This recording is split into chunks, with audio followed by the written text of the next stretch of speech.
Hey there! Tonight we step 300 million years into the past, into a world so unlike our own that even the air itself could have taken your breath away. Imagine walking beneath trees that were not trees as we know them, but towering lycophytes and ferns, their trunks rising like green pillars of a cathedral without walls.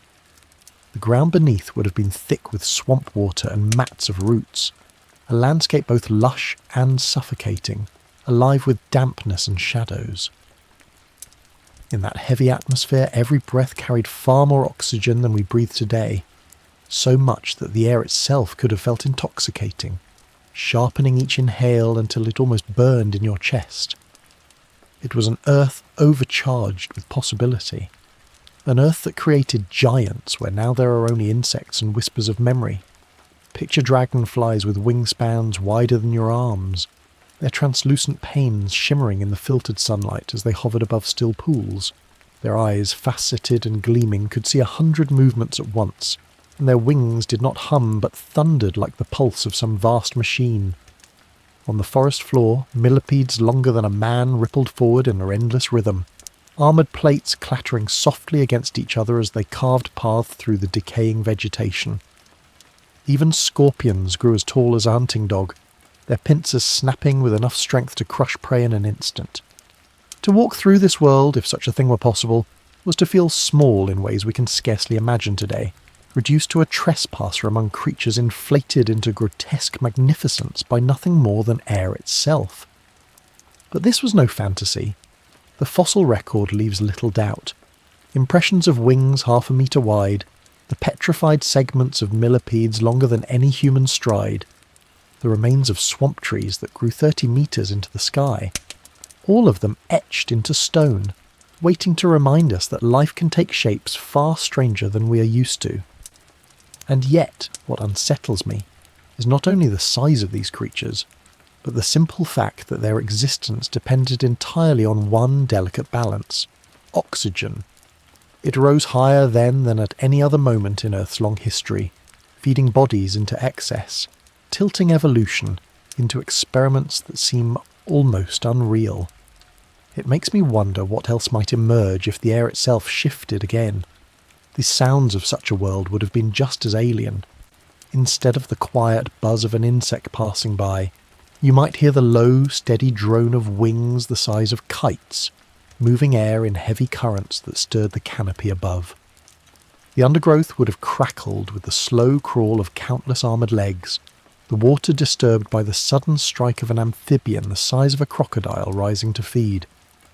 Every noise would have carried weight, volume, and danger, because nothing small remained small for long in this era. And with so much oxygen, even the spark of a lightning strike could have turned the forest into a raging inferno, firestorms racing through the wetlands with a speed no creature could escape. The very air that gave life also promised destruction. Still, there was beauty here too. Imagine the golden light filtering through giant fronds, catching the iridescence of a dragonfly's wings as it hovered motionless over the swamp. Picture the shimmering surface of still water, broken only by the ripple of something vast and hidden below. This was a world in which creation stretched its limits, where abundance itself became both wonder and threat. And in the silence between each imagined sound, I feel the pull of a question I cannot quite silence. If air alone can bend life into such forms, what else might be possible, waiting in balances we do not yet see? The Carboniferous was more than an ancient chapter. It was proof that Earth itself has moods, that its breath can shift life in directions that feel impossible. To stand in its shadows, even in imagination, is to realise how fragile our own place is, how much it depends not on strength or cleverness, but on balances invisible to the eye. The creatures of that age thrived not by chance, but because the planet allowed them to. That thought lingers with me like a warning, echoing louder than the buzz of wings. And it was in that echo, in the hush of imagined forest air, that I thought I heard it, a sound deeper than the rest, a shadow sliding over the canopy, vast enough to blot the filtered sunlight, older than birds, stranger than bats. The sound did not fade quickly. It lingered like a low vibration, settling into the marrow of the forest itself. For a moment I wondered whether it was only in my imagination, the residue of fear conjured by giant wings. But then I realised it was something more profound. The Carboniferous world, even when visited in thought, does not stay silent. It speaks in the language of echoes, in reminders that its strange balance has never fully disappeared. I could almost see the shape gliding above the canopy, its body hidden, only its shadow stretching downward in broken fragments across the swamp. The ferns shivered in the stirred air, as though they too acknowledged its presence. What was it that had passed overhead? Fossil evidence names Meganeura, dragonflies whose wings stretched wider than a hawk's. To see one alive would have been to witness a predator that dominated skies no bird yet dared to enter. Yet in this moment, it did not feel like an insect alone. It felt like an emissary of the age itself, a reminder that the Carboniferous was not meant to be a safe place for anything small. The thought unsettled me, because it shifted how I viewed the entire scene. We tend to imagine prehistoric ages as places waiting for us to discover them, but here I felt the opposite. I was the one discovered, the one studied by compound eyes so vast they reflected me into 100 fragments. In that mirror of insect vision, I was not an observer, but prey, weighed against the measure of air and wing. The forest seemed complicit in this judgment. Every root, every ripple in the water, every sudden silence in the insect chorus pressed me deeper into the realization. This was not my world. It belonged to something older, something that had grown, because the earth had granted it breath enough to swell. I began to notice how the swamp itself seemed alive, not in the way of creatures, but in the weight of its atmosphere. Each breath in this vision was heavier, richer, almost metallic in its fullness, as though the air carried more than oxygen, as though it carried memory. My chest ached with the thought. Could it be that air itself holds the imprints of what it once made possible? If so, then every inhale here was not only sustenance but history, the record of an age stored in each molecule. That realization made me tremble, not from fear of insects, but from the uncanny thought that the past might still be moving through me with every imagined breath. Beneath this canopy, amphibians lurked in still pools, their heads broad, their eyes patient above the surface. They were not yet reptiles, not yet masters of land, but they were the first to test it. I could picture their sudden lunges, their wide mouths snapping shut on unsuspecting prey, their movements sluggish but certain. They belonged to a transitional age where nothing had settled, where every form seemed to stretch forward into possibility. To live then was to be part of a gamble. Would legs endure on land? Would lungs hold air? Would wings master the sky? It was a place of beginnings as much as of monsters, and that tension filled the swamp with unease. What I found most striking was not just the scale of things, but the sense that they were all waiting. The insects swelled larger than reason. The amphibians lingered in shallows. The forest grew tall but shallow-rooted, as though testing the limits of what the earth would allow. It felt as if the entire Carboniferous was an experiment, a rehearsal for futures yet to come. But rehearsals are fragile. When the balance tips too far, the stage must be cleared. Fires had swept these swamps again and again, and I could almost hear them in the silence that followed the shadow's passage, the hush of oxygen-rich air bracing for the spark that would ignite it into roaring flame. The image haunted me, the knowledge that abundance itself carries danger. Life here thrived, but it thrived on the edge of destruction, and it made me wonder, if our own age tips too far, what shadows will pass overhead? What forms will rise when air remembers its old power? These questions coiled inside me as tightly as the roots beneath the swamp, impossible to pull free. And just as I thought I had settled into the silence, another sound came. Low, deliberate, dragging across wood as though countless armoured legs were moving in rhythm.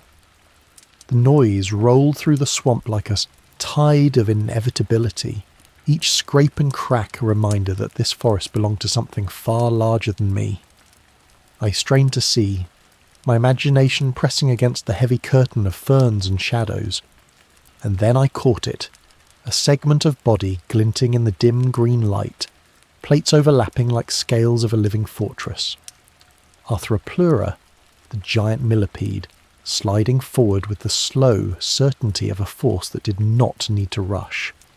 It was nearly 2.5 meters long, a length that in my time would rival a bed or a small boat. Yet here it was simply another creature among many, rippling across the forest floor in endless coordination. Its legs moved like waves, each segment rising and falling in turn, a rhythm hypnotic and terrible. I realised then how fragile I would be in this place. We swatted insects today without thought, confident in our scale. Here, scale betrayed me. I was the smaller thing, diminished, reduced to silence as I watched an invertebrate that could crawl over me without noticing I existed. Yet for all its enormity, Arthropleura was not a predator. Fossil evidence tells us it fed on the decaying plants that carpeted the swamp, breaking down the abundance of life into soil that would one day harden into coal. But knowing it was harmless did little to soften its presence. There is something about enormity that erases comfort. Even a peaceful creature becomes terrifying when its size overturns your sense of order. To stand before it would have been like standing before a living wall, a force so alien that instinct would scream to run, even while logic whispered that it posed no threat. As it crawled through the imagined forest, I thought of what its existence truly meant. A millipede that size was not merely an animal, it was evidence of Earth's atmosphere gone wild. The swollen oxygen of the Carboniferous gave breath to bodies beyond proportion, and in doing so, revealed how much life is shaped not by will or adaptation alone, but by the chemistry of air. That realization gnawed at me. If something as intangible as the mix of gases could create giants out of insects, then how fragile is our own form? Could we too be nothing more than temporary alignments, destined to shift when the balance shifts again? The swamp seemed to lean into that thought. I could almost feel the weight of its air pressing down, as though reminding me that this was not a fantasy but a truth etched into stone. Coal seams beneath our feet are the graves of these forests, the remnants of these creatures sealed away yet still feeding our own world in fire and smoke. In a way, Arthropleura still lives in us, in every flame we strike, in every engine that burns its ancient carbon. That truth carried a quiet dread, as though the Carboniferous had never really ended, only changed shape.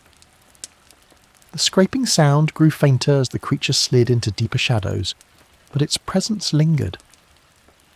My eyes kept searching the gloom, half expecting to see its armoured length again, half fearing it. And then the silence returned, heavier than before, as if the forest itself was waiting for me to notice what had just passed. The buzzing of insects had quieted, the croaks of amphibians stilled. Even the swamp water seemed to hush, as though acknowledging that something larger had claimed the moment. I felt my breath catch with unease.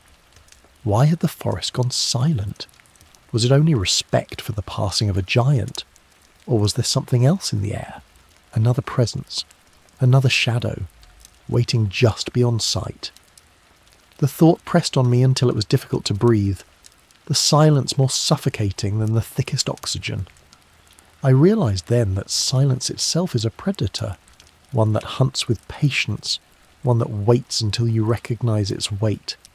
And into that silence came a new sound. Not the scraping of legs this time, but a deep, resonant hum, as if the forest floor itself had begun to tremble. It rolled through the swamp like a heartbeat, steady, vast, and unfamiliar. At first I thought it might be the distant rush of water, some underground current stirring in the peat, but no, it was closer, alive, too rhythmic to be chance. Each pulse seemed to resonate in the roots beneath me, as though the very earth was speaking, its voice carried in vibrations instead of words. The The trees shivered with the sound, their segmented trunks quivering faintly in the heavy air. I felt it in my chest, deeper than hearing, the way thunder presses against the ribs long before it breaks overhead. And with every wave of that hum came the strange sense that I was being drawn inward, not only into the forest, but into the memory of the planet itself. Could it be that the Carboniferous was not silent at all, but carried its own music, a resonance born of air and growth, of bodies too large for reason, of swamps thick with decay and renewal? I looked again to the still pools between the roots, expecting only the usual reflection of canopy and fern. But the water trembled with each pulse, small ripples spreading outward as though something immense shifted far beneath. For a moment I imagined it was Arthropleura again, its segmented body coiling endlessly below the surface. But this was different. This was not crawling. This was something deeper, something that stirred not with legs but with mass, a presence pressing outward from the unseen. The thought unsettled me. Insects and amphibians I could understand, even in their monstrous forms, but this was beyond comprehension. The hum did not belong to any single creature. It felt larger, as though the forest itself was alive, exhaling through the soil. Perhaps that was the truth of this place. That life here was not divided into individual beings, but was one organism, a vast green body made of roots and wings and swamps, pulsing with a rhythm older than anything I could name. The psychological weight of it pressed down on me. I felt my own heartbeat stumble, as if trying to align itself with that deeper rhythm. It frightened me because it hinted at surrender, that if I lingered long enough in this vision, my body might forget its own time and begin to obey the Carboniferous pulse instead. It was no longer only imagination. It was as though the age itself was reaching across the gulf of years, pulling me into its cadence. Above me the canopy broke briefly as a shadow glided past. The wings were enormous, translucent panes catching the dim light as they moved with slow certainty. A dragonfly, Meganeura, its body stretched long, its eyes catching glimmers like shattered glass. The hum seemed to deepen with its passing, as though the air itself bent to acknowledge its flight. I froze, unable to tell if the insect was drawn to the sound or if it was part of it, another instrument in the strange symphony of this world. I realized then that I had been thinking of the Carboniferous as a place filled with creatures, when perhaps it was something more complete, an ecosystem that behaved like a single mind. The air, the plants, the giants that crawled and flew, they were not separate, they were one balance, one system, breathing in unison. And if that was true, then the hum I felt was not a mystery to solve, but the voice of the world itself, alive and watchful. The thought sent a shiver down me, because it forced a question I did not want to face. If Earth can breathe as one, what does it mean when the balance tips too far? We saw the fires consume these forests, the giants fade when oxygen dropped, the experiment reset. Perhaps that was not collapse at all, but choice. The Earth's own correction, spoken in flame. The hum grew louder then, sharper, no longer a background vibration but a call. The water trembled harder, leaves quivered, shadows deepened. I felt the air thicken around me until it seemed I could not draw enough into my lungs. It was not imagination anymore. It was presence, insistent, undeniable. The swamp itself was alive, and it had turned its attention to me. And then, from within that resonance, came another sound. Wings, heavy and countless, beating in unison like drums struck against the air. The vibration rolled through the swamp like thunder hidden in the breath of the forest. Each wing beat pressed against my skin, not merely heard but felt, as though the atmosphere itself had thickened into a living drum. Shadows flickered across the canopy, shifting shapes with each sweep, until the world above was no longer sky but a ceiling of wings. I tried to imagine their number. One dragonfly of that scale was enough to haunt the imagination, but here it seemed as though the air itself had filled with them, swarming in silence save for the thunder of their flight. Their wings caught the dim light, refracting it into glimmers of fractured glass, flashes of iridescent green and gold. They did not buzz or hum like insects we know. They surged, beating, with the confidence of creatures that ruled without rivals. I felt their dominion pressing down upon me, a reminder that in this age the skies belonged not to birds nor bats, but to insects grown to the size of predators. The psychological weight of that realization sank deeper than fear. It was not simply that they were vast, it was that their vastness was natural here. In my own time, a dragonfly is fragile, delicate, something admired for beauty. But in this place, beauty was edged with dread. To see those wings was to see inevitability, the simple truth that life will expand to fill the space it is allowed. Oxygen had opened the door, and the insects had walked through without hesitation. I could not help but wonder, what doors might the earth be opening for us, silently, without our consent? The ground shivered beneath me as the amphibians stirred in their pools, their wide mouths snapping at the swarm above. Some lunged upward, their bodies half submerged, eyes gleaming with hunger. But they were small compared to the giants overhead, their attempt swallowed by shadows that passed too quickly to catch. It was a futile struggle, and the futility of it struck me harder than any moment of awe. This was a hierarchy I could not have imagined. Amphibians, ancestors of reptiles, dwarfed by insects, the power of the skies belonging to creatures we dismiss as fragile today. The hum of wings grew heavier, louder, until thought itself became difficult. It was not simply noise, but a pressure, a command to surrender awareness and let the rhythm take hold. My chest tightened, and I realized with a shock that fear was not the only response. There was awe here, strange and dangerous. A temptation to see them not as monsters, but as gods of their own world. Vessels of the atmosphere's excess, embodiments of what life could become when air itself conspired to inflate it.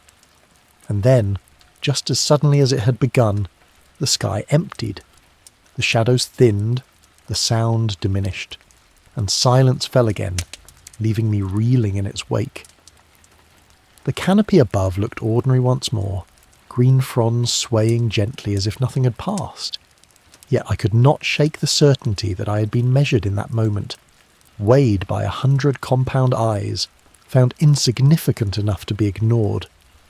That thought dug deeper than any other. To be ignored by such creatures was worse than being hunted. It reminded me of my own smallness, my own fragility, not only here in this imagined swamp, but in my own world. How much of what we believe to be dominance is nothing more than circumstance? If oxygen had once favoured insects instead of mammals, could it not favour them again? The earth has never promised us permanence. It has only promised change.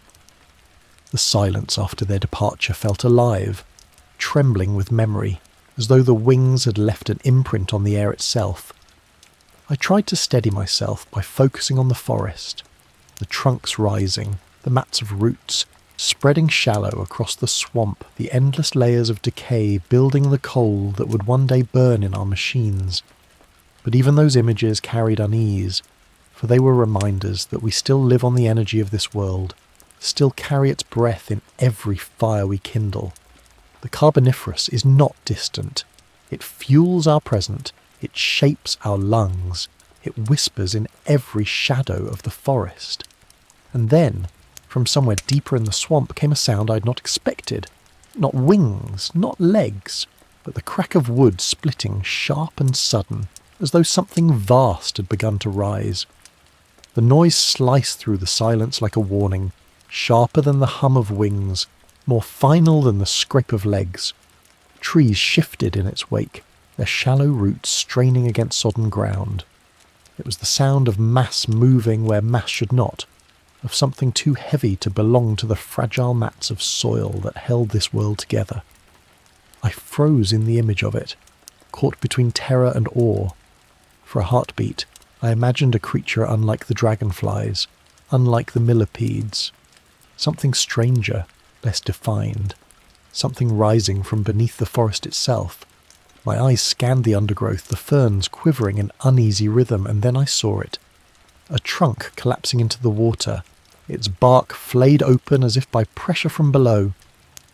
The swamp rippled outward in wide circles, disturbed by a body unseen.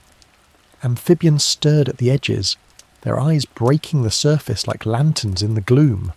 They did not lunge, did not croak. They waited utterly still, as though they too understood that something larger was shifting beneath their world. I could almost see the silhouette forming, a broad body gliding beneath the shallow waters, its presence warping the ripples until they seemed to move with intention. For a moment I thought of fish, of the armoured placoderms long gone by this era. But no, this was something testing the line between water and land, something that carried the promise of what reptiles would one day become. The psychological weight of that thought pressed into me. To imagine the first steps of creatures pulling themselves from the swamp is to imagine a gamble written into bone, lungs straining against air too rich, legs pushing against mud that gave no ground, instincts pulling forward into a new world. Every sound of splitting wood, every ripple in the dark water seemed to be part of that gamble, as though the Carboniferous itself was asking, "Will you stay in the water, or will you dare to breathe differently?" The silence that followed felt heavier than any noise. The swamp seemed to lean into its stillness, every root and frond watching, waiting for the outcome of a trial older than memory. I could not help but feel as though I stood at the threshold of something larger than history, a moment when the planet itself shifted course, one breath at a time. And within that silence I realized the crack of splitting wood was more than the sound of collapse. It was the sound of emergence of something new demanding space in a world already crowded with giants. Above, the canopy flickered with shafts of golden light, broken by the slow sway of towering plants. Fires had scarred these forests before, their shallow roots giving way to flames that spread too quickly, consuming entire landscapes. I imagined the shadowed creature beneath the water as a survivor of those fires, not only of flame, but of the balance that birthed it. To rise from water into air, this rich was both blessing and curse, a gift of breath and a danger of suffocation. How many creatures had failed in that crossing, their bones lost to peat before they could take the next step? I thought then of fragility. We imagined strength as the key to survival, but in this place fragility had power. Those who could bend, who could adapt to fire, to air, to silence, would inherit the earth. The crack of splitting wood was not only destruction, it was adaptation breaking through. The swamp itself seemed to tremble with anticipation, as though every shadow leaned forward to see whether the creature rising would succeed. The ripples widened again, and I caught the faintest glimmer of scales, broad and glistening beneath the water's surface. A head broke through for an instant, flat, wide, with eyes fixed upward, unblinking. It was gone again just as quickly, but the impression lingered. This was no insect. This was something more. The amphibians were not alone in their claim to the swamp. The next rulers of land were stirring, already pressing their weight against the fragile crust of soil. The realization struck me with unease. If the Carboniferous was the stage for insects to dominate the skies, perhaps it was also the place where reptiles first rehearsed their dominion over the land. And if so, then the sound I had heard, the crack of wood splitting, the rise of mass through swamp water, was not only a sign of presence, but a sign of future, a warning that life was preparing to change again. And as that thought tightened in my chest, another sound rose through the swamp. A hiss, long and low, carrying through the humid air like a promise of something more. It was not the hiss of steam, nor the sigh of wind through ferns, but the deliberate exhalation of a living thing. The tone carried weight, vibrating in the thick air with an edge that was unmistakably alive. My skin prickled as I tried to place it. Amphibians could croak, insects could drone, but this was different. This was sharper, closer to the language of predators. The hiss came again, longer this time, rolling across the water as ripples trembled outward. Somewhere in the shadows, eyes glimmered, not dozens like an insect, but two, forward-facing, unblinking. They caught the light briefly before disappearing, only to reappear at a different angle. Whatever moved beneath the swamp had intent. It was not wandering, it was watching. The stillness around me deepened, as if every creature had stepped back from the moment, ceding the stage to this new arrival. Even the insects seemed to hush their wing beats, leaving the forest heavy with silence, broken only by that slow, deliberate hiss. I thought of lungs, primitive but powerful, drawing in air thick with oxygen, expelling it in a warning that seemed far too modern for this ancient place. It reminded me of reptiles, yet this was too early, too raw. What rose here was not yet reptile, not yet amphibian, but something between, something that embodied transition itself. The psychology of the moment gripped me. To imagine being the first creature to hiss in defiance, to declare presence in a world ruled by giants of air and swamp, is to imagine a mind awakening to power. Until now, most life here had seemed reactionary. Insects swelling by accident of air, amphibians lunging by instinct. But this sound carried intention. It felt like the first whisper of dominance, a claim that the land itself might one day belong to those who could breathe and hiss, who could rise above the silence and make it theirs. The canopy above flickered as a shaft of light pierced through, illuminating the surface of the swamp just enough to catch movement. A head broke the waterline, flat, scaled, its eyes glinting with patience. It was gone again in an instant, slipping back into shadow, but the impression lingered. The hiss was not idle. It was claim. This creature, whatever it was, had pressed its presence into the swamp, like a signature carved into stone. I thought of our own fear of snakes, buried deep in the human psyche, older than memory. Could it be that this unease began here, in these swamps, when the first scaled creatures drew breath and announced themselves with a hiss? If so, then our instincts carry echoes of this very moment, woven into our bones across hundreds of millions of years. That realization unsettled me more than the creature itself. Fear becomes heritage when the earth writes it into survival. The hiss came once more, but this time it was joined by movement. A ripple spread outward, stronger, closer. Wood cracked again as roots gave way, and I realized with sudden clarity that it was not alone. More shapes stirred beneath the water, their bodies sliding against each other, their eyes catching glimmers in the dim light. The swamp was no longer just a place of insects and amphibians. It was becoming something else, something that foreshadowed the rise of reptiles. The tension in the air was unbearable, and yet it was also exhilarating. To hear the first hints of what would one day dominate the land was to hear the future breathing through the past. It was not merely a hiss, it was a prelude. And as I listened, I realized I had crossed some threshold in this vision. I was no longer simply witnessing the Carboniferous as a world of giants. I was witnessing the moment when those giants began to give way to something new. And just as the thought settled into me, the surface of the swamp broke violently, water spraying upward as a scaled body surged into the open air. The moment was sudden, primal, filled with the force of something that had waited too long in silence. Droplets caught the dim light as they arced across the air, glistening like sparks before falling back to the swamp in heavy splashes. For a heartbeat, I saw the full outline, a body thick with muscle, scales glinting darkly, its head broad and flat, jaws opening in a hiss that was no longer just sound but declaration. The forest seemed to recoil. Amphibians at the water's edge slipped beneath the surface. Insects scattered from the ferns. Even the heavy stillness of the air felt as though it bent backward in acknowledgement. This was not a fleeting shadow above or a scuttling giant across the ground. This was something new, something rising with intent, pressing itself into the swamp as though to announce, "I belong here." Its body writhed with power as it pushed against the weight of water, hauling itself onto the rotting mats of vegetation.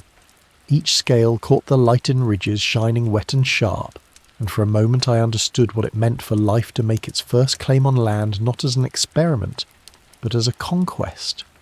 This was no hesitant amphibian testing its lungs in shallow breaths. This was a creature that hissed into air as though it had always been its element. The psychological shift that struck me in that instant was overwhelming. For so long I had thought of the Carboniferous as a place of accidents, insects swelling too large, amphibians stumbling half-formed onto land. But here, in this moment, I felt something different. I felt ambition. The hiss was not warning alone. It was the sound of life expanding into new territory, of defiance against water, of certainty that land could be mastered. That hiss was not simply sound. It was prophecy. It struck me that this swamp, heavy with oxygen and alive with giants, was not just a stage for excess, but a crucible for decision. To leave water was to risk suffocation, desiccation, fire. Yet here it was, played out in front of me, scaled bodies forcing themselves onto land, jaws opening wide as though to taste the air itself. Their presence shifted the entire forest. Suddenly, the dragonflies above did not feel like rulers, nor the millipedes across the ground, nor even the amphibians in their silent pools. Everything felt diminished in comparison to this rising intent. I could almost hear the echo of time itself bending.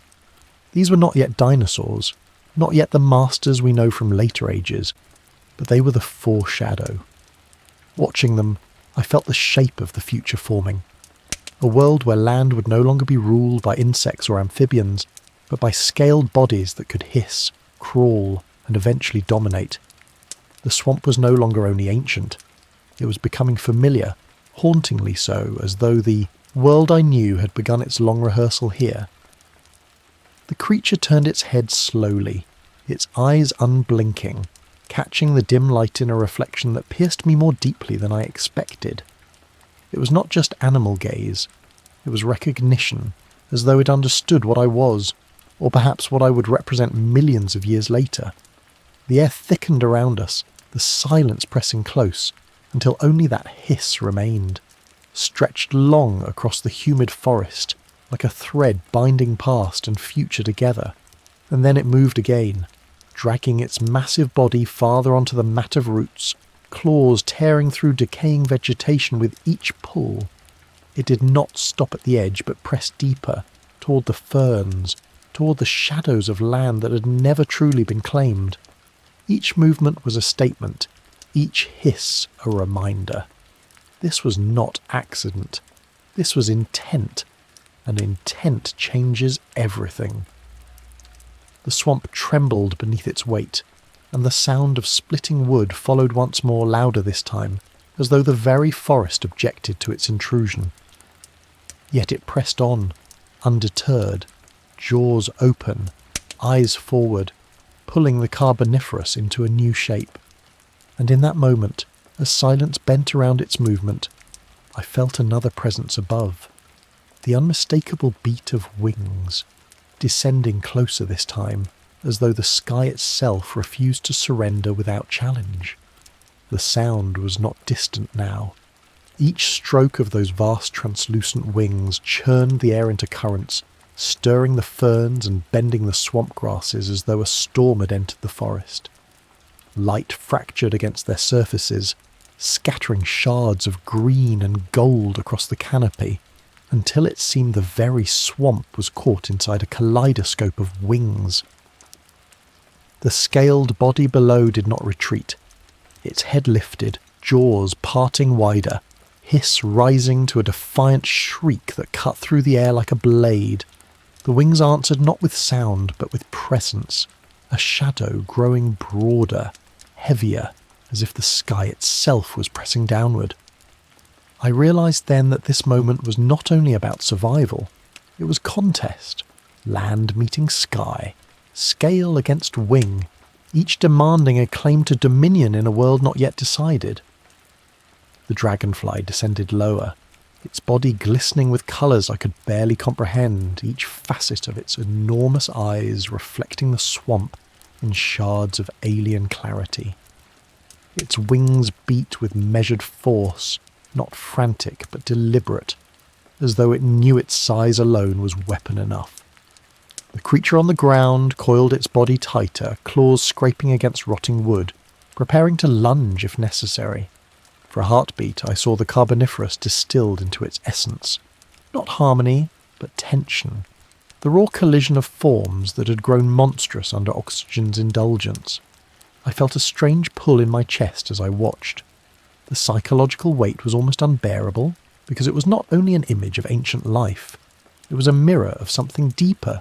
The hiss below and the thunder of wings above felt like two halves of existence itself, the earthbound drive to rise and the aerial freedom to dominate from above. I wondered if life was not simply evolving, but arguing with itself, testing which path held greater promise. The dragonfly hovered lower still, its shadow draping the swamp like a shroud. For a moment it seemed to hesitate, eyes locked on the scaled body below. Then, with a sudden surge, it darted forward, wings slicing the air into visible currents. The creature below struck upward, jaws snapping with a sound that echoed like splintering wood. They met not in flesh, but in force, air clashing against muscle, intent against intent. The swamp itself trembled in their struggle, as though the forest could feel the weight of decision hanging in the balance, but it was brief. The dragonfly veered upward, its wings lifting it with ease into the canopy's fractured light. The scaled body below lunged again but fell short, splashing mud and water into the air. Silence followed, broken only by the heavy hiss of lungs pulling at oxygen-rich air. The insect returned to the sky, its shadow shrinking until it was only another shimmer among countless others. The creature on the ground remained, claws embedded in roots, head lifted as though victory had been claimed despite the retreat. And perhaps it had. For what mattered was not the outcome of a single clash, but the fact that it had occurred at all. This was no longer a world of accidents, of swollen insects and sluggish amphibians. This was a world in which life fought openly for its place, testing limits with every wing beat, every hiss, every lunge. I realised then that the Carboniferous was not only an age of abundance but of conflict, a crucible where future dominance was hammered into shape. The swamp seemed to sigh after the confrontation, the heavy air settling again into its rhythm of damp silence and hidden movement. Yet the impression remained vivid. Sky against land, wing against scale, tension unresolved but unforgettable.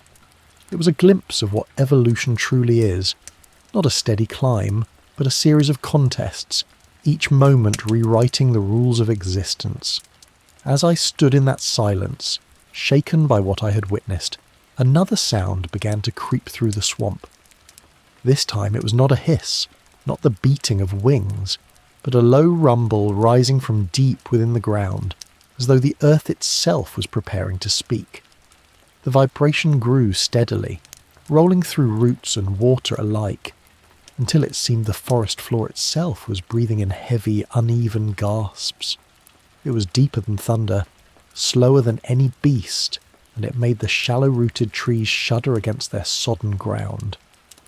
I felt the swamp beneath me shift as if something massive, buried or hidden, had begun to stir.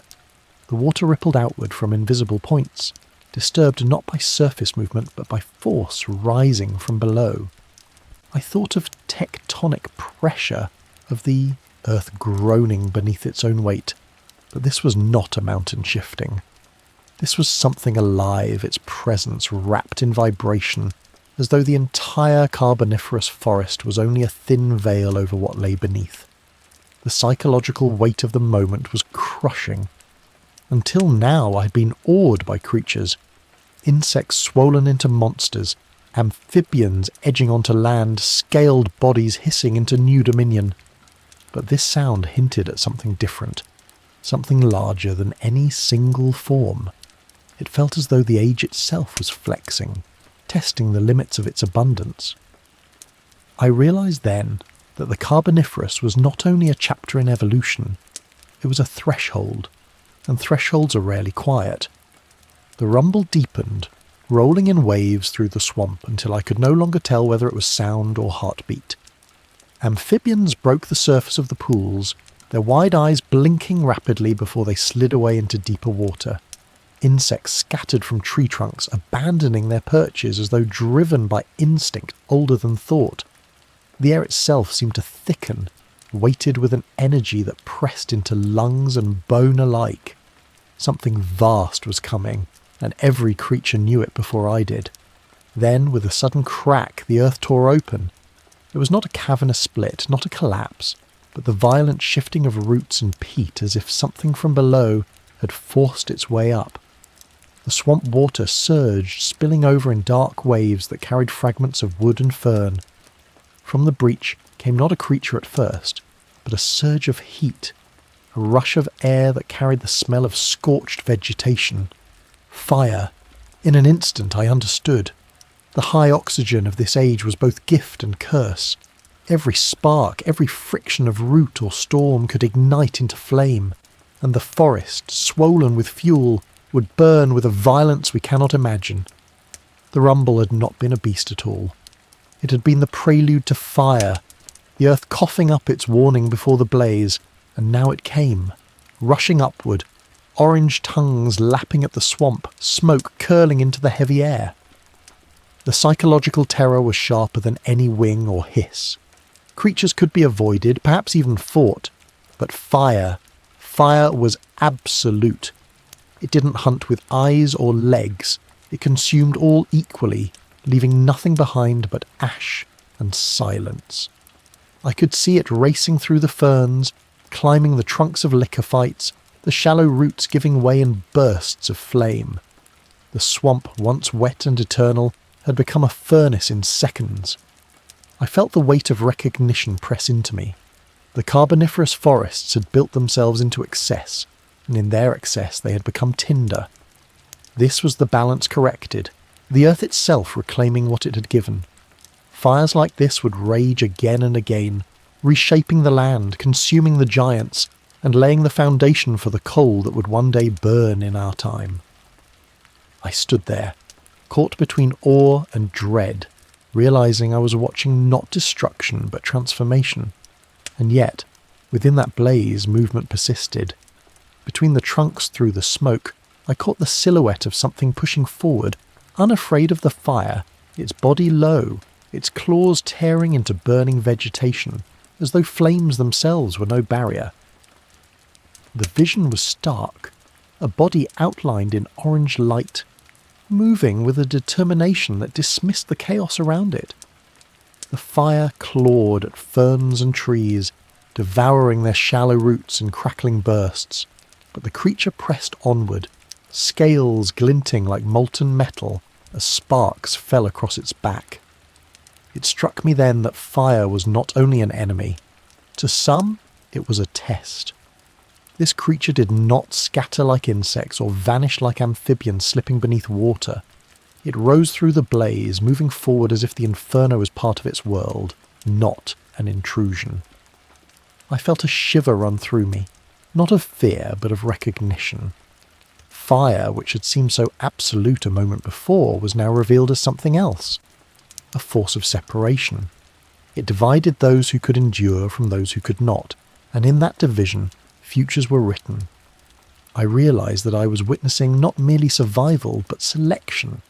The Carboniferous had opened its doors wide, letting life swell into excess. But fire was its editor, its relentless red pen. What could endure the flame remained. What could not vanished into ash. And here before me was a body that did not yield. It pressed into the smoke with eyes unblinking, as though it carried within itself the promise of what would rise when others had fallen. The psychology of that revelation pressed deep. For all our sense of dominance in the present, I could see now how little choice life truly has. We imagine our path as strength, intelligence, adaptation, but in truth it is dictated by the forces that shape the stage: air, fire, earth. The creature before me was not dominant because it chose to be, but because the fire demanded it. Its hiss was not defiance, but acceptance, an acknowledgement that to live was to pass through flame. The forest burned around us, the canopy split by tongues of orange, the air filled with the scream of trees collapsing into themselves. Coal, not yet hardened, smoked from beneath the peat as though the future itself had caught fire. Insects fled in sheets of wings, dragonflies scattering upward, their iridescence dulled by smoke. Amphibians croaked faintly in pools turned black with ash. But the scaled form kept moving, its claws raking through burning bark, his body slipping between trunks as though guided by some instinct deeper than fear. I thought of lineage. Was this the ancestor of reptiles? Or was this the first shadow of what would one day dominate land for hundreds of millions of years? Its shape was primitive, its movements awkward in the blaze, but there was intent in every step. I could almost feel time itself leaning forward, watching, weighing, whether this creature would be permitted to continue. Fire had come as judge, and here was its verdict. A body that did not stop. The air grew unbearable, heat pressing against lungs, sparks falling like embers of a dying sun. I wanted to turn away, but the vision held me. There was something hypnotic about the way this creature claimed space where everything else had been driven back. It seemed not merely to survive the fire, but to belong to it, as if the blaze itself recognized its right to persist. That thought unsettled me, because it suggested that survival was not random. It was chosen, dictated by forces we cannot bargain with. The flames raged higher, consuming trunks until the forest was a skeleton of glowing embers. Through it all the silhouette pressed on, a moving shadow wrapped in orange light, until finally it vanished into smoke too thick for me to follow. But the impression did not vanish. It remained, etched into memory. The first creature to claim fire as part of its story, the first to walk through flame and emerge on the other side. And as the blaze reached its loudest crescendo, another sound pierced through. Not crackling wood, not the hiss of scales, but a cry, high and piercing, cutting across the inferno like something entirely new. It was sharp enough to still the chaos for an instant, a thread of sound unlike any that had filled this age before. The fire roared, trees collapsed in showers of sparks, yet that single cry lifted above it all. Not drowned, not broken, but clear, almost defiant. I froze in the vision of it, my mind struggling to match the sound to any creature I knew from the Carboniferous. Insects could hum, amphibians could croak, even the hiss of scaled bodies had found its place in this world. But this was different. It was the voice of lungs, pushing air outward not as warning, not as hiss, but as announcement. It was the first true cry I had ever heard from this age, and in it I felt a tremor of recognition.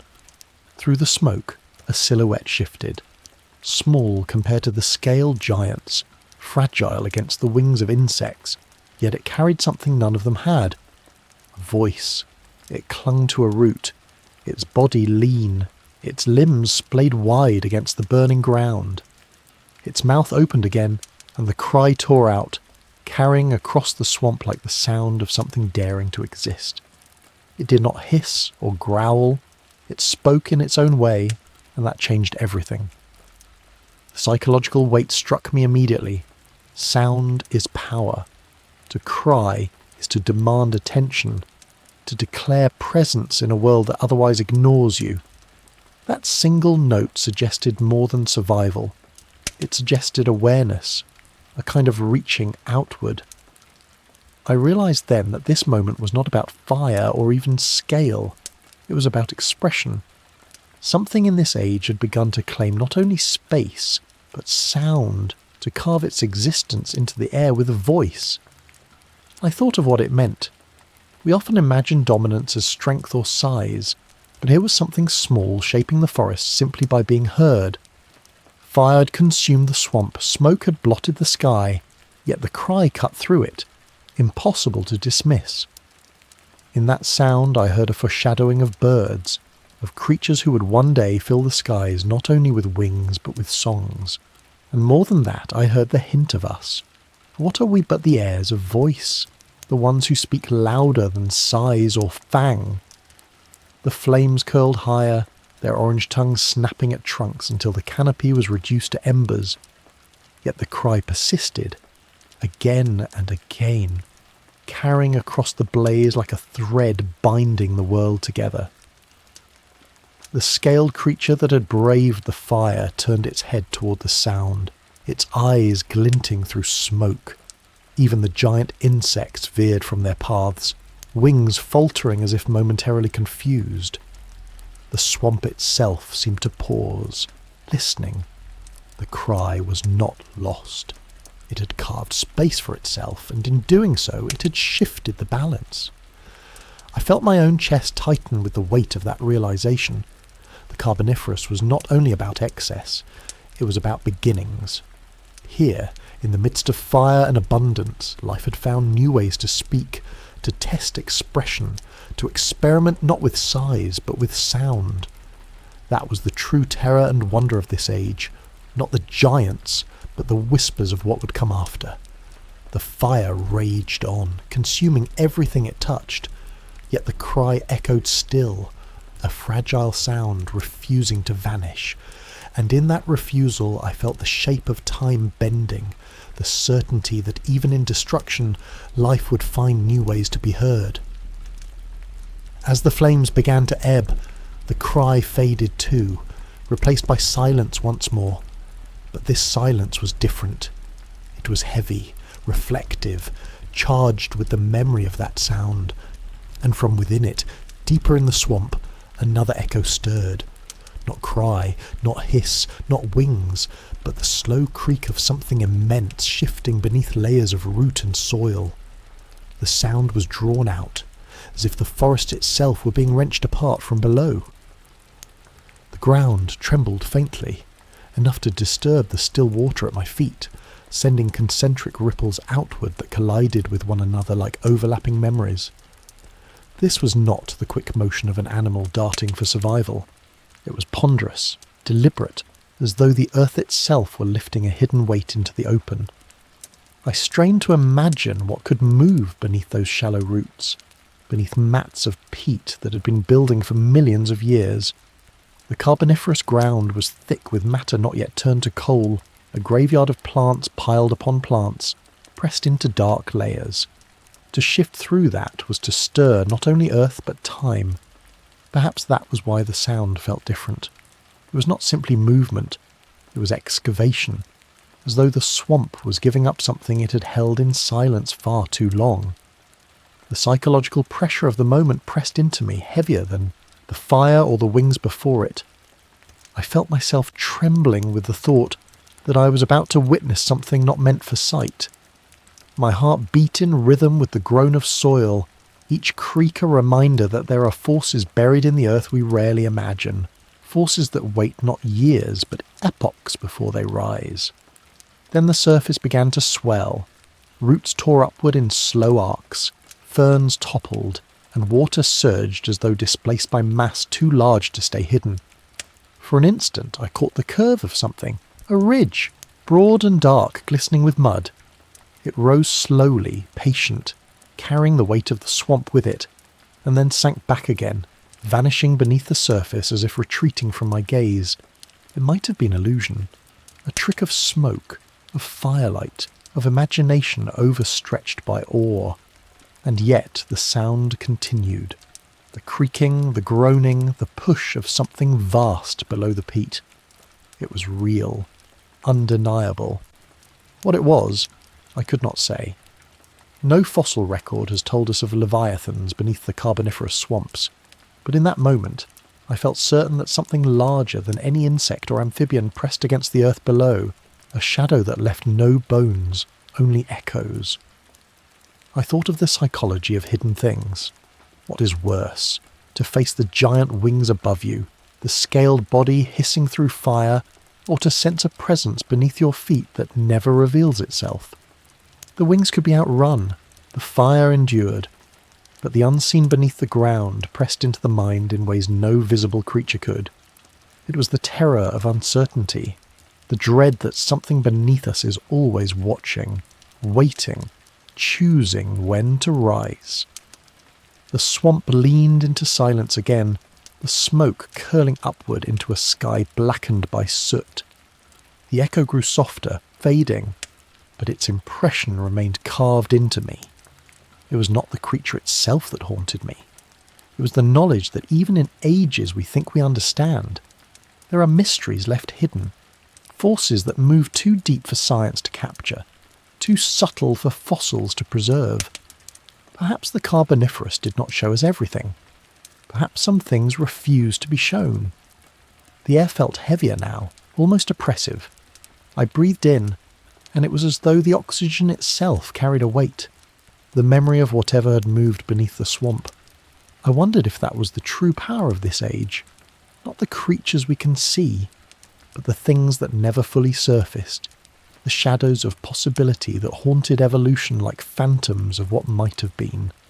The fire dimmed at last, leaving embers glowing faintly across the swamp. Smoke thinned, shadows returned, but nothing felt the same. Something had shifted, not only in the forest, but in me. I could not shake the sense that I had glimpsed something meant to remain buried, something that whispered in vibrations instead of form, and as the silence deepened, I felt it again. Not in sound this time, but in air, a sudden drop in warmth, a coolness that spread like a hand across the swamp, a reminder that balance always comes at a cost. The shift was immediate, almost unnatural.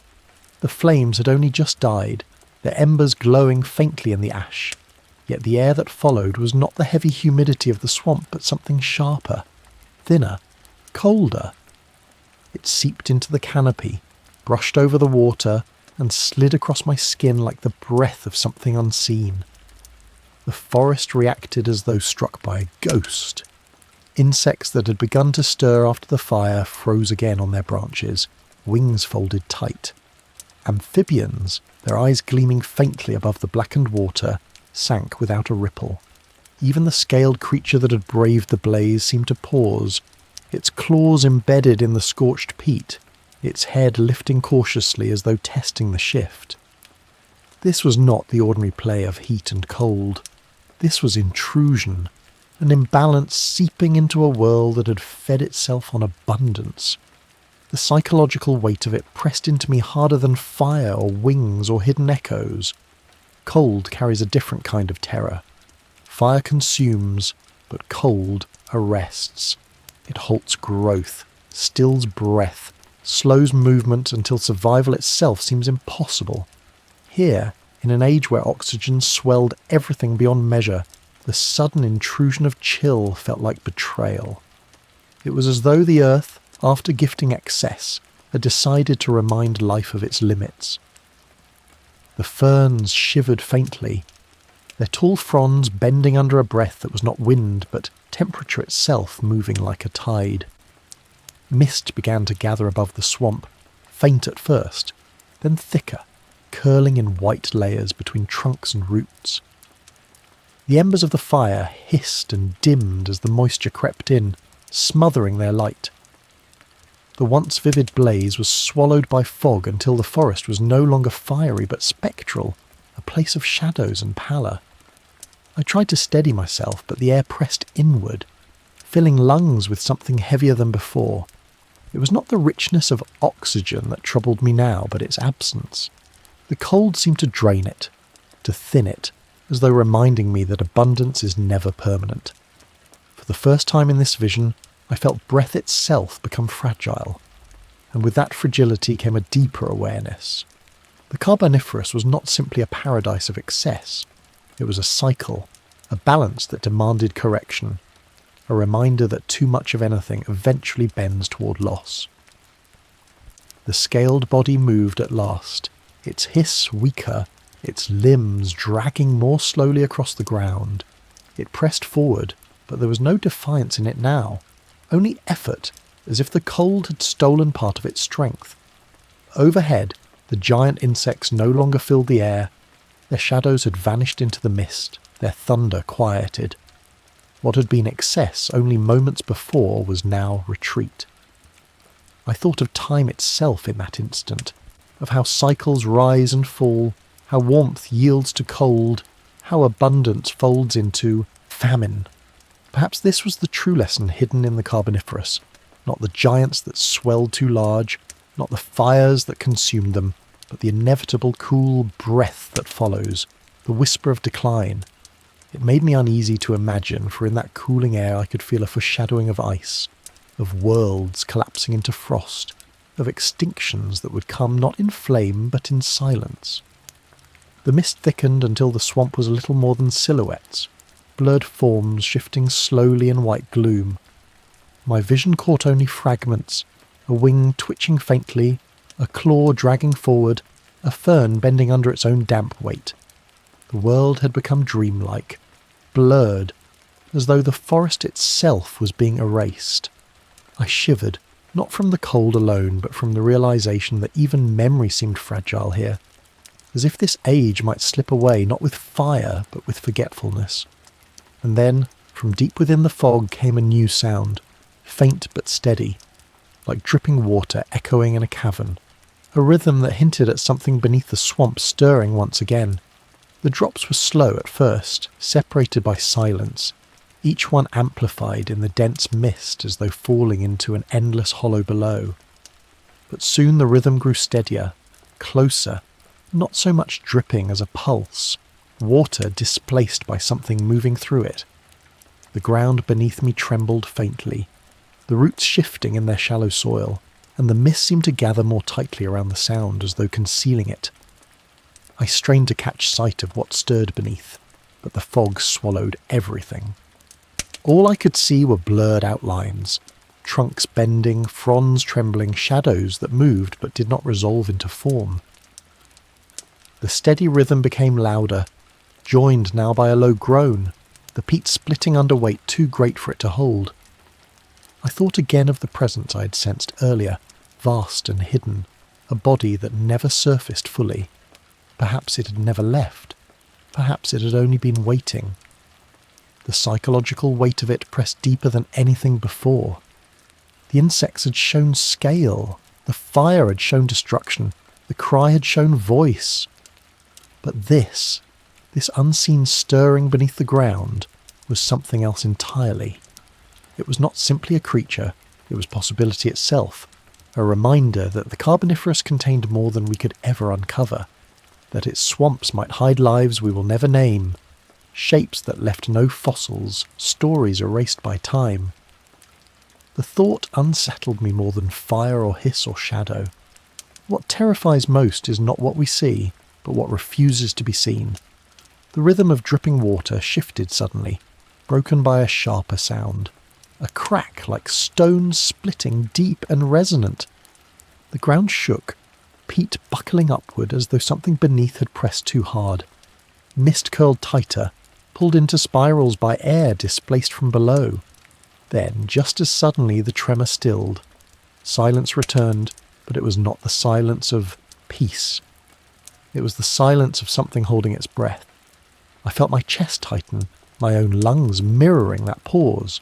Every instinct screamed that something had shifted permanently, that the forest itself was waiting for me to realize what had changed. The mist glowed faintly with the last embers of the fire, and in that pale light I thought I saw shapes moving. Not single bodies, but many, small, darting. For the first time the swamp seemed alive with countless motions, as though the hidden had finally chosen to surface. And then it happened. From the thick fog ahead, dozens of forms burst into view. Small, scaled, quick, their limbs clawing through damp soil as they moved in unison. They were not giants, not rulers of the air, not sluggish amphibians. They were something else entirely. Early reptiles, their bodies lean, their movements sharp, their eyes fixed with intent. They did not linger by water's edge. They climbed, they scattered. They claimed the land with a speed that none before them had shown. The psychological impact was immediate.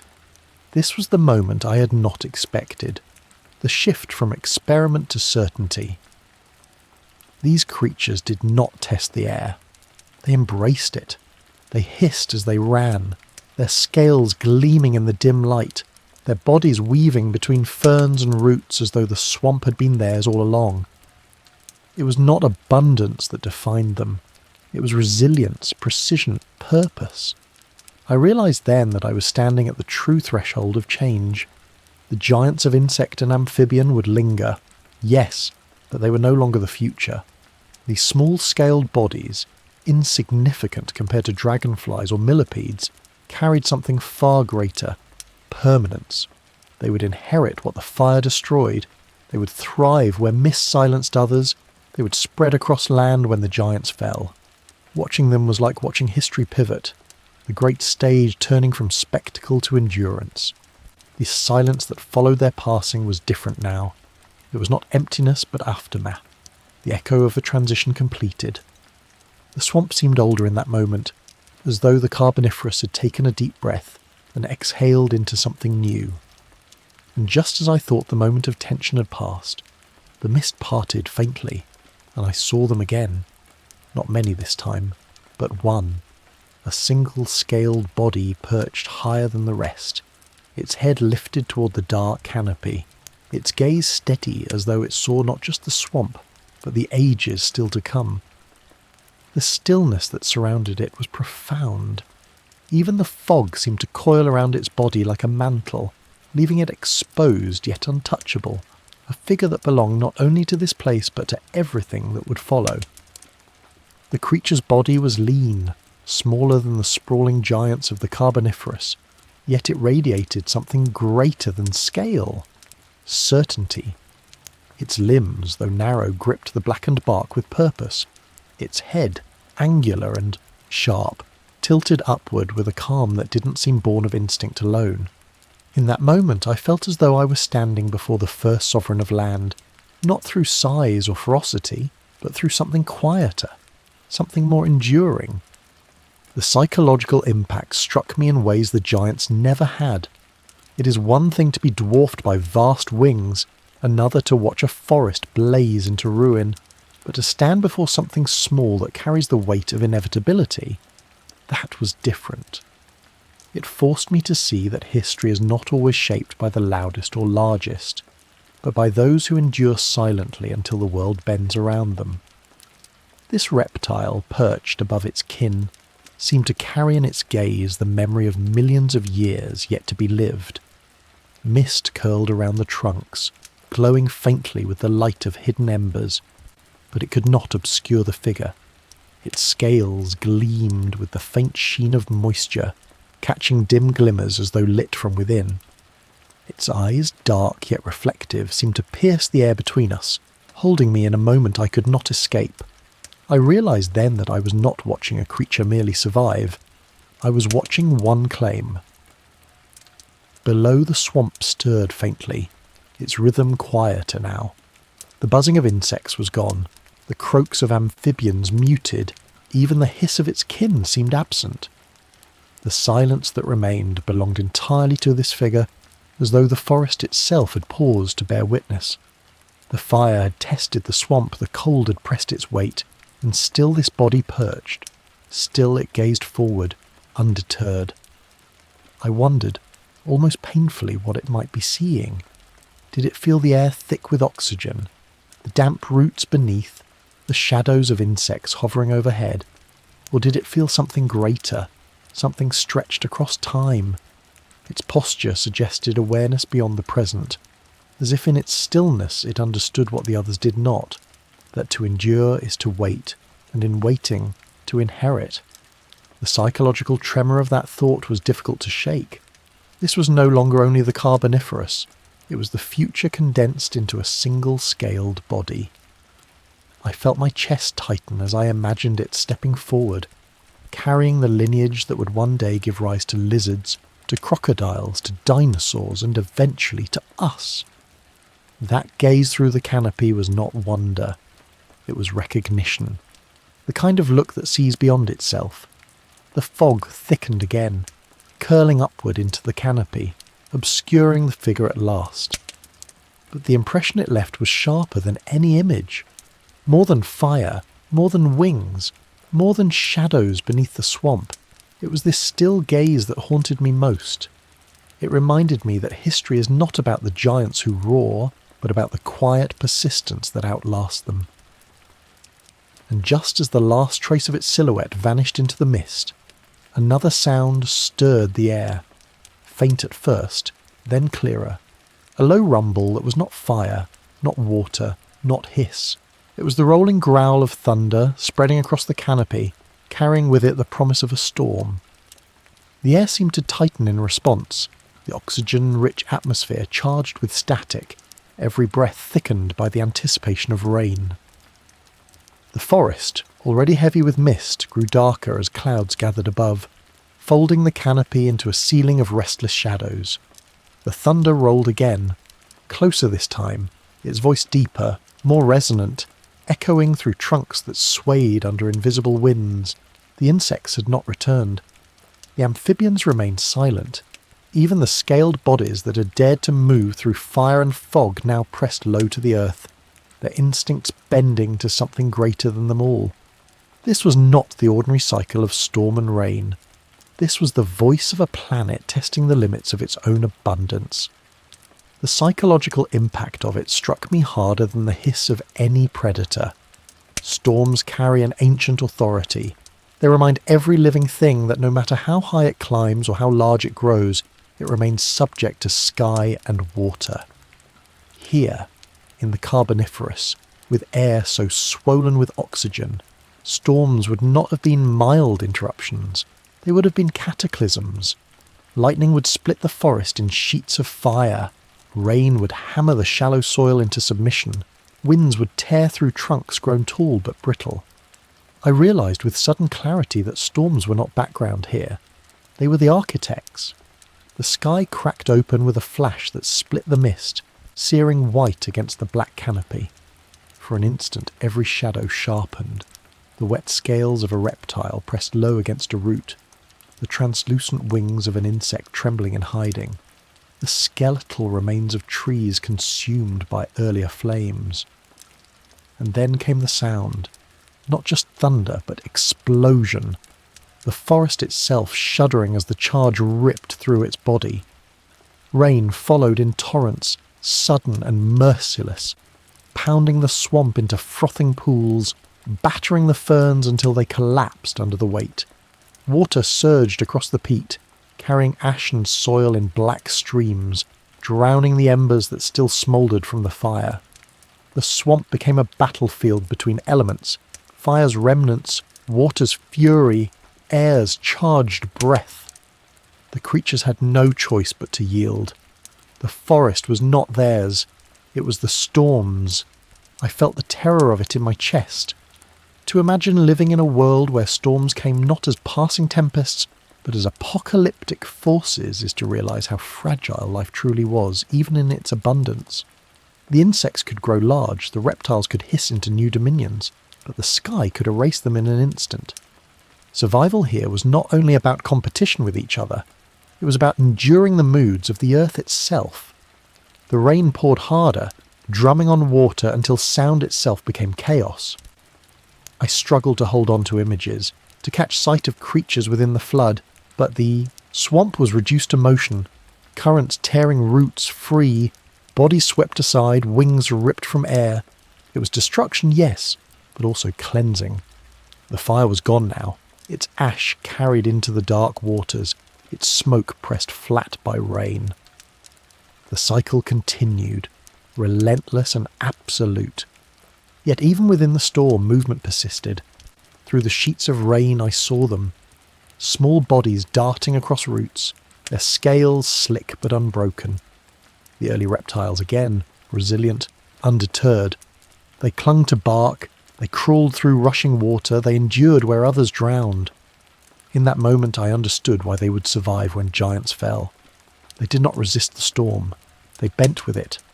The thunder boomed again, so close that the ground itself seemed to quake. Lightning split the swamp in a blinding arc, striking a lycophyte tree that shattered into a rain of burning fragments even as the storm consumed them.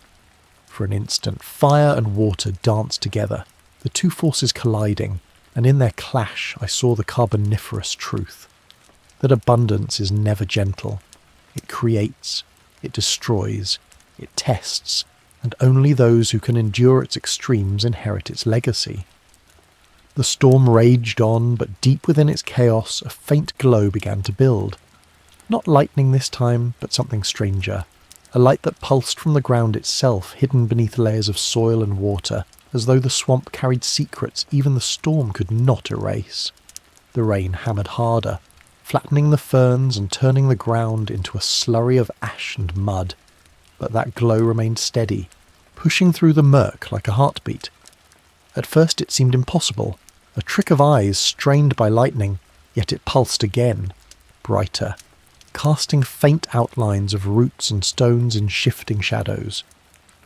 I moved closer in imagination, drawn to its rhythm. Each surge of the light bled into the swamp water, turning its surface into a trembling mirror of gold and green.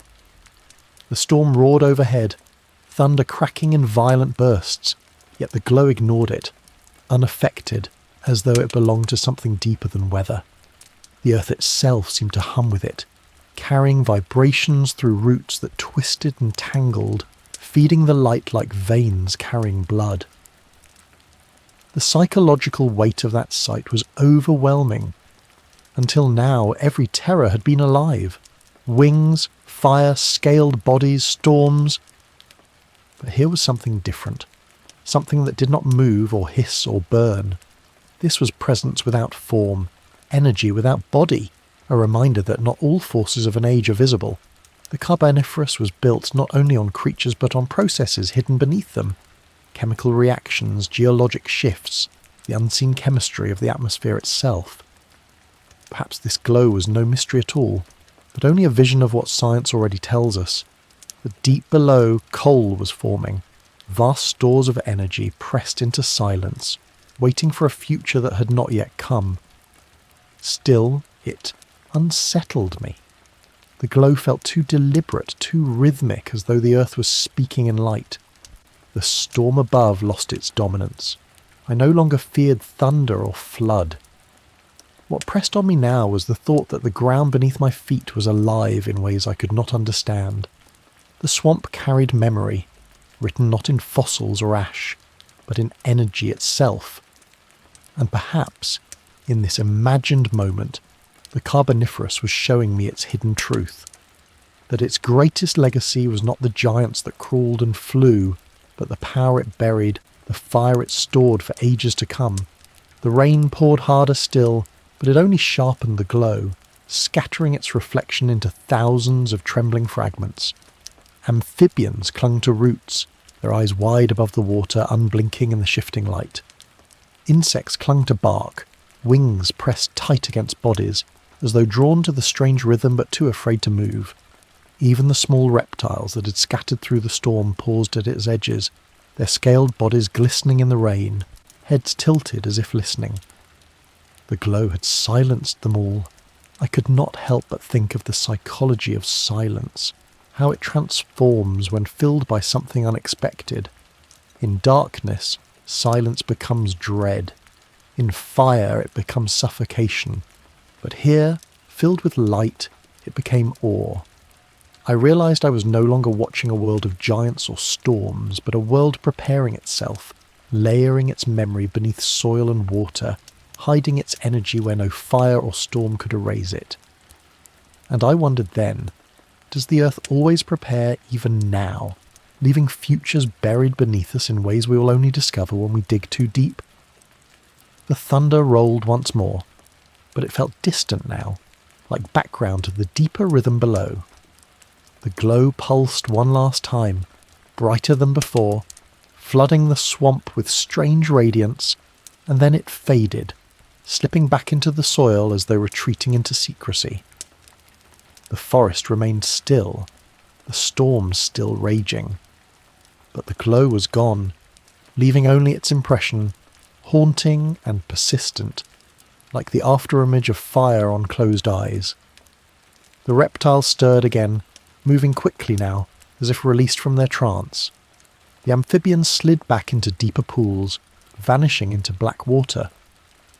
The forest had resumed its motion, but nothing felt the same. The ground beneath carried secrets I would never see again, and the thought left me shaken, filled with both wonder and unease. And then, through the fading mist and pouring rain, I heard it, a sound unlike any before, a slow, deliberate knocking, as though stone itself had been struck from deep within the swamp. It came again, steady, purposeful, like a heartbeat turned mechanical, each strike sending a vibration through the sodden ground. The water rippled with every knock, as if answering in resonance. The storm above raged without mercy, yet this sound did not yield to it. It was deeper, older, as though belonging to something the storm could not reach. The forest reacted uneasily. Creatures that had stirred again after the glow now froze in place. The reptiles paused mid-climb, their bodies pressed flat against the trunks. Amphibians lingered at the water's edge, eyes wide, their throats swelling but refusing to croak. Even the insects, usually indifferent to the drama of larger creatures, folded into stillness. The swamp was listening, and I realised with a chill that I was too. The psychological pressure of the moment was suffocating. Until now, everything had been wild. Fire leaping through ferns, wings roaring across the canopy, storms splitting the sky. But this was different. This sound was not chaos. It was rhythm. It was order. Each knock was deliberate, precise, as if delivered with intention. That thought unnerved me more than any blaze or hiss. To face chaos is to endure. To face intention is to confront meaning. The sound grew louder, closer, until it seemed the peat beneath me might split open. Images flooded my mind unbidden, massive roots striking against each other, stones grinding in subterranean rivers, or perhaps something more. A body vast and armoured, moving not with randomness but with ritual. The swamp's shallow ground, so fragile against storm and fire, suddenly felt like a thin crust, stretched over depths too deep to measure. Then, through the rain-slick mist, I saw it. The water bulged, swelled upward, and a dark shape broke the surface. Not fully, not entirely, but enough to catch the dim light. It was ridged, layered, its surface gleaming like stone polished by centuries. It rose, paused, and then struck downward into the water again, producing the very knock that had haunted me.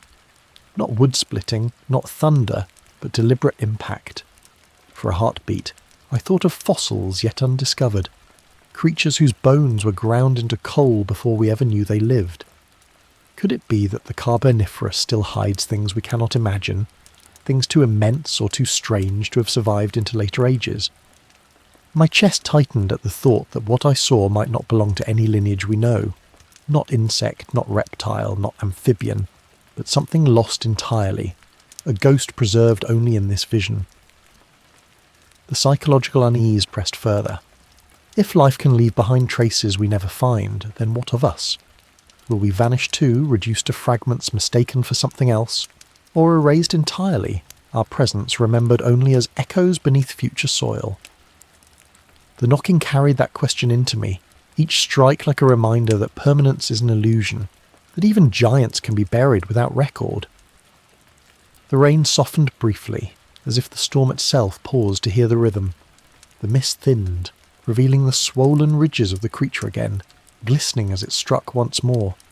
Water frothed, soil cracked, roots tore upward in protest.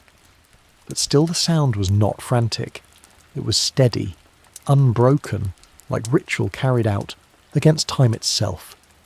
The swamp felt older in that instant, more ancient than the Carboniferous, as though I had glimpsed something beneath history, something that did not belong to this age but had wandered into it, carrying its rhythm like a secret drum. The creatures remained still, waiting, as though the sound was not only heard but obeyed. And then, just as suddenly as it had begun, the knocking stopped. The ridged shape sank back into the water, the ripples spreading outward until all was still again. Silence followed. But it was not relief. It was worse. The silence carried expectation, as though the forest waited for what would follow. I held my breath without realizing it. Every nerve braced for return. And in that waiting, another sound came. Not from below this time, but from above. A faint shriek carried on the storm winds, thin yet piercing, unlike any voice I had heard before. It sliced through the thunder, not drowned by it, but rising clean, cutting into the night with an edge that did not belong to the swamp below. The shriek came again, longer this time, curling in the air as though it was searching for something, a call cast into the chaos of storm and silence alike. The canopy shuddered under the rain, branches sagging heavy with water, and then they moved, shadows above, swift and deliberate. For a moment I thought of the dragonflies, their vast wings filling the sky, but this sound did not belong to them. Their thunder was low, their dominance heavy. This was sharper, stranger, and it carried with it a note of hunger. Lightning split the sky, illuminating a silhouette. Wings, but not the translucent panes of insects. These were narrower, leathery, stretched taut as though carved for speed. The body attached to them was small, lean, almost fragile against the storm's vastness. But in that fragility was something different, intent. The creature banked in the rain, its cry ripping downward again, echoing across the swamp in a voice that felt both alien and eerily familiar. The psychological effect pressed into me harder than any presence before. This was no giant millipede, no reptile hissing through fire, no insect swollen by air. This was something entirely new. Its wings carried a promise of another path, another future branching into being. I felt a shiver coil through me as the realization struck. This was the foreshadow of flight, not bound to the fragile pains of dragonflies, but to flesh and bone. It was a shadow of what wings might one day become. The storm whipped harder as though answering the cry. Rain turned to needles, lightning carved jagged scars across the canopy, but the winged shape darted between flashes, unbroken, determined. Its movements were unlike the great insects, faster, sharper, bending the storm to its will instead of fighting against it. Each shriek was both defiance and declaration, a reminder that even in the Carboniferous, new experiments were being written into the air. I watched it circle lower, its dark outline framed in each burst of lightning. It was not large, not yet. Compared to the dragonflies, it was almost insignificant, and yet size did not matter. Its flight carried a different kind of authority, one born not of accident, but of refinement. I wondered if the others in the swamp felt it too. The amphibians frozen in their pools, the reptiles pressing against roots, the insects silenced on bark. Did they sense the difference in this sound, the newness of it, the promise that the skies might one day belong not to them but to something else? The cry came again, piercing, echoing across the swamp as though testing the world's reply. None came. The forest remained silent, subdued under storm and thunder. And in that silence, the shriek seemed more powerful than ever. It was not answered because nothing could answer it yet. It belonged to a future that had only just begun to whisper. The psychological tremor of that moment lingered long after the silhouette vanished back into rain and darkness. I realized then that the Carboniferous was not only about giants grown too large.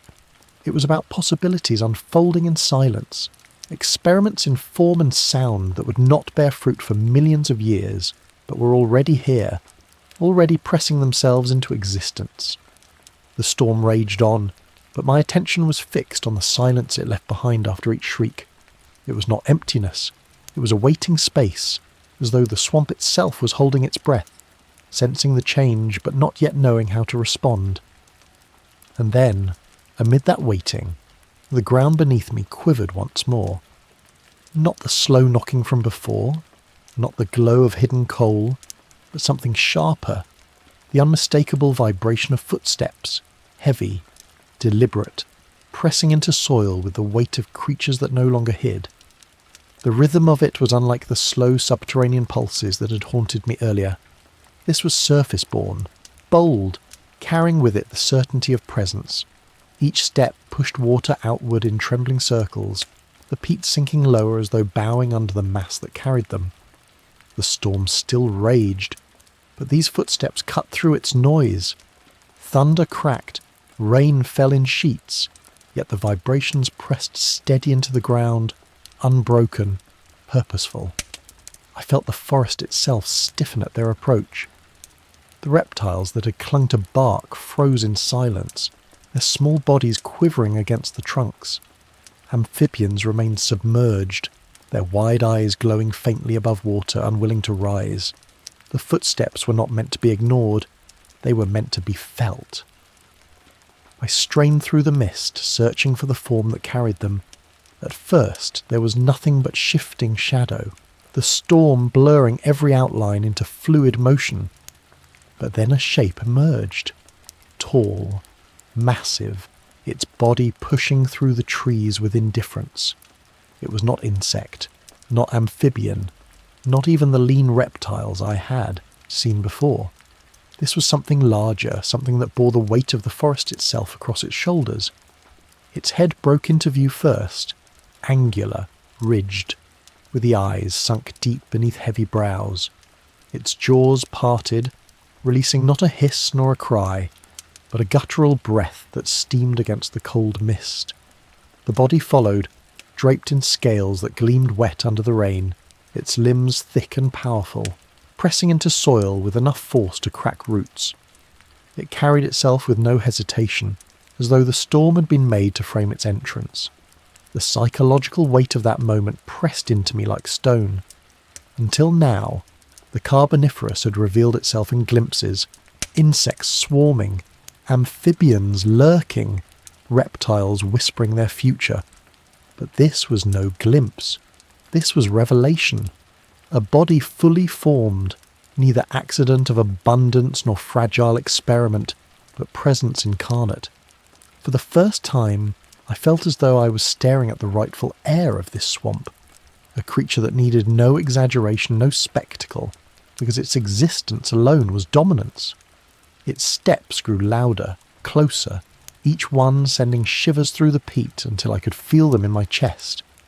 The storm bent around it, lightning illuminating the ridges of its form, thunder seeming almost timed to its stride. This was not chaos, this was rhythm. The swamp had found a new heartbeat, and it walked on four scaled limbs through rain and darkness. It paused at the edge of a pool, its reflection broken by water surging under heavy rain.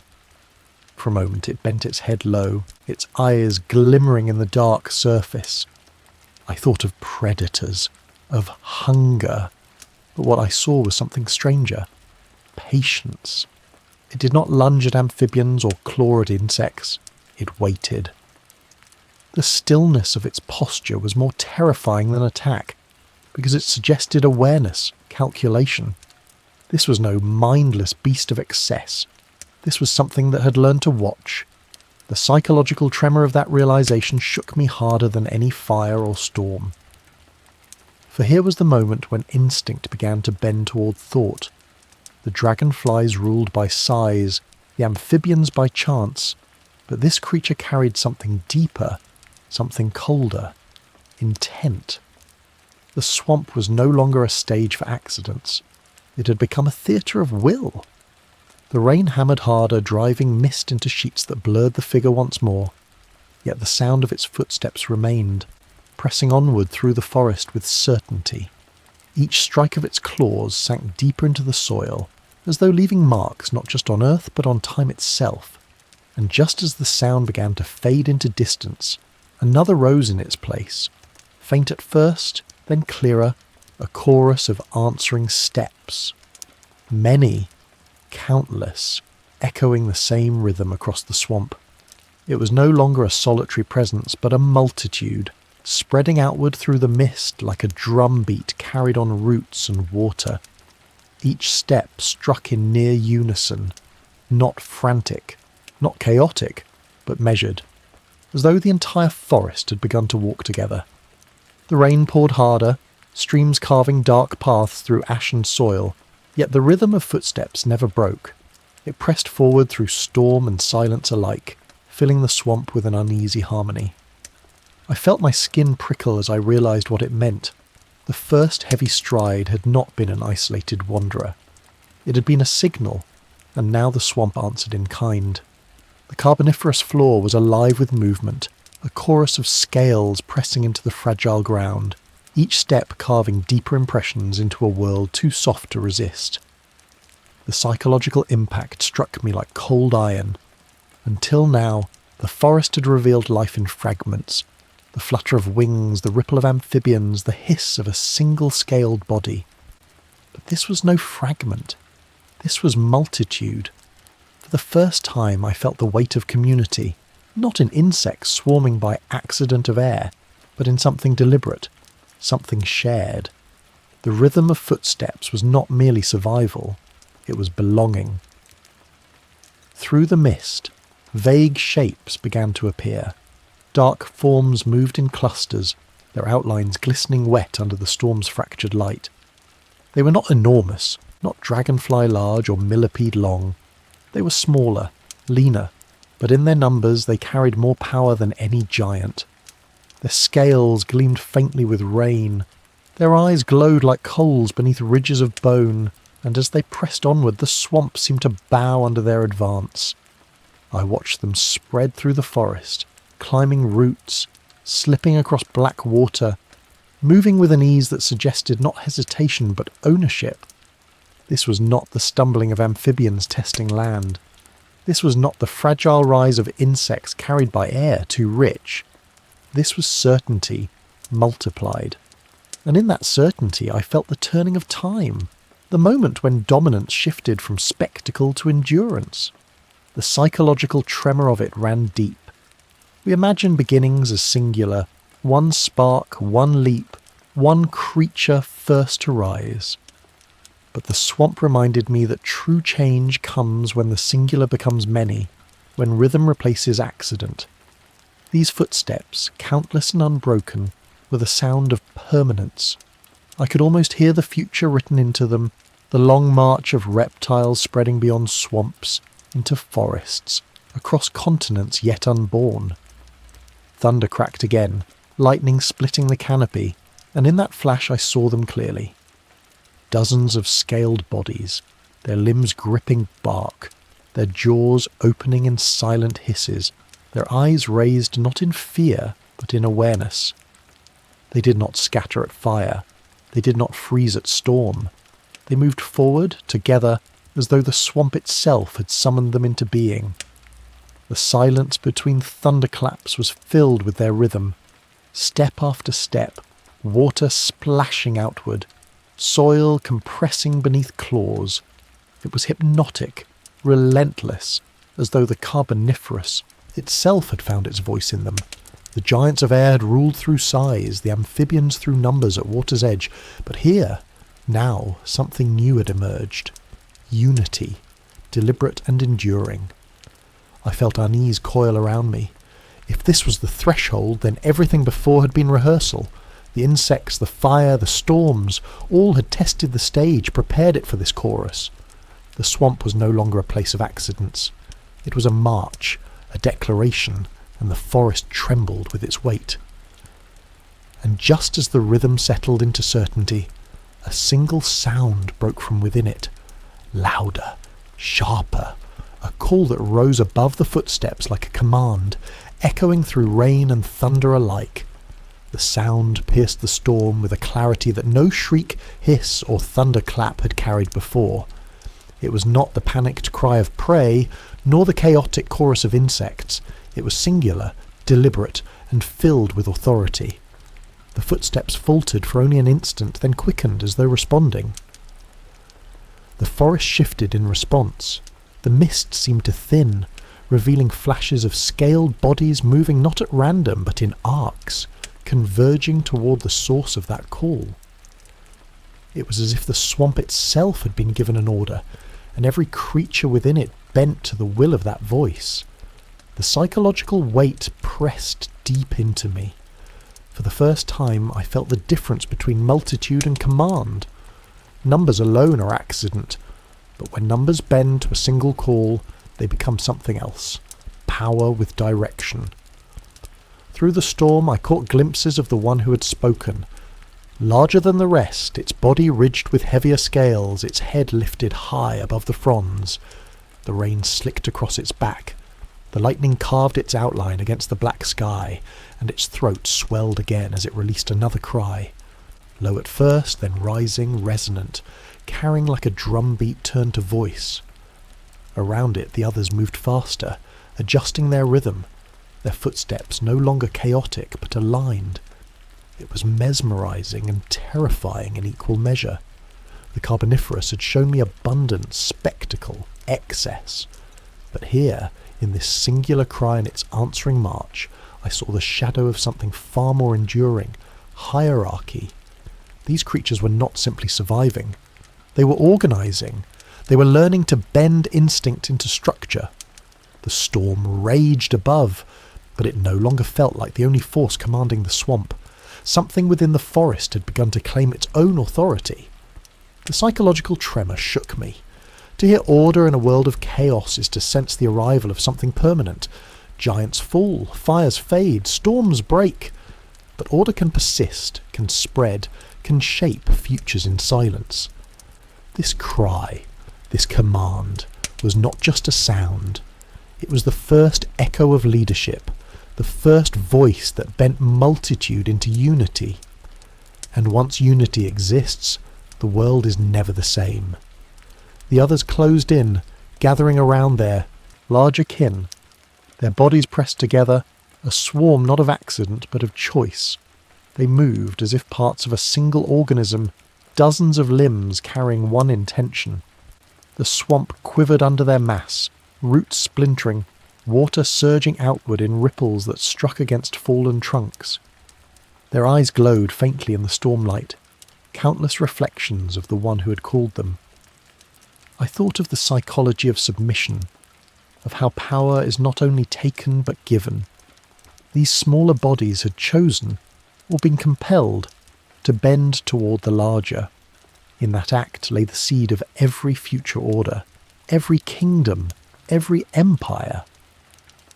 It unsettled me to realize that such patterns did not begin with us, nor with the ages that followed. They began here, in this swamp, when the first chorus answered a single cry.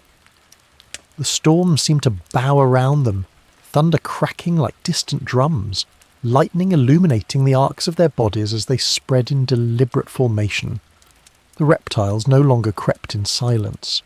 They no longer moved as scattered survivors. They marched as one, and in that march I heard not the excess of the Carboniferous, but the inevitability of its end. For when unity rises, it does not stop. It carries forward, reshaping not only the age in which it is born, but the ages to come. I felt dread coil within me as I imagined what would unfold from this moment. Not just reptiles, not just dominance, but the long shadow of order pressing into every age that followed. And then, just as their rhythm reached its peak, the leader lifted its head once more. But this time, no cry came. Instead, its eyes turned upward, toward the storm-split sky, as though it were listening for something greater than itself. The storm raged above, clouds torn by lightning into fragments of white fire, yet the reptile did not flinch. Its body, slick with rain, remained motionless, its gaze fixed not on prey or kin, but on the dark vastness overhead. The silence of its throat carried more weight than its cry had of moments before, for silence in the midst of chaos is never accidental. The others mirrored it. One by one, their heads rose, their eyes catching the intermittent glow of lightning. 100 reflections turned skyward in eerie unison. The storm's thunder was immense, the rain merciless, but the gathering of bodies seemed transfixed by something greater.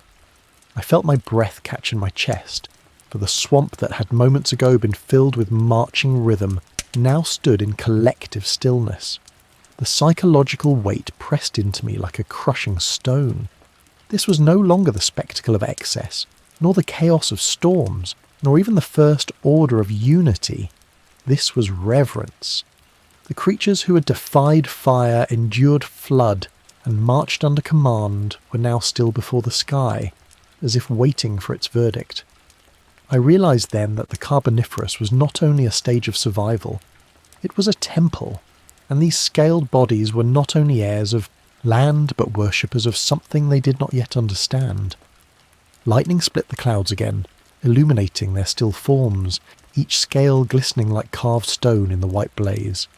For an instant the swamp looked less like a forest and more like a gathering of statues, each raised in supplication to the storm.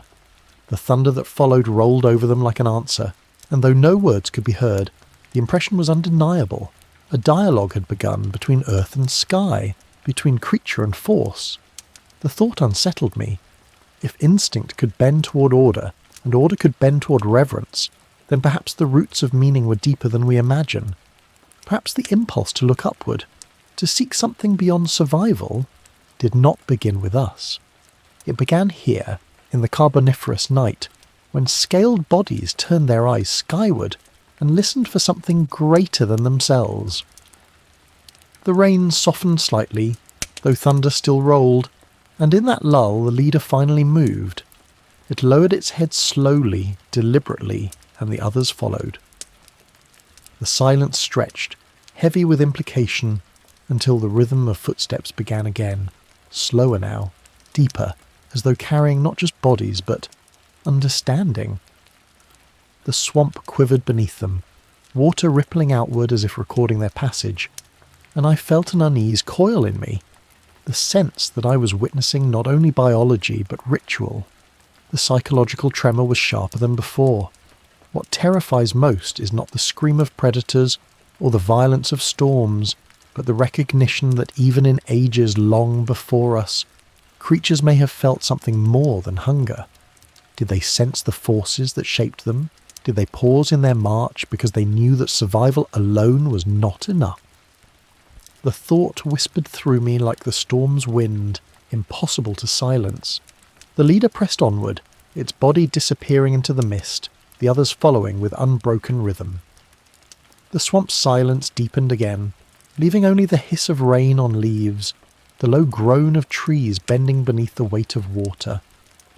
Yet the impression of their stillness, their skyward gaze remained carved into memory.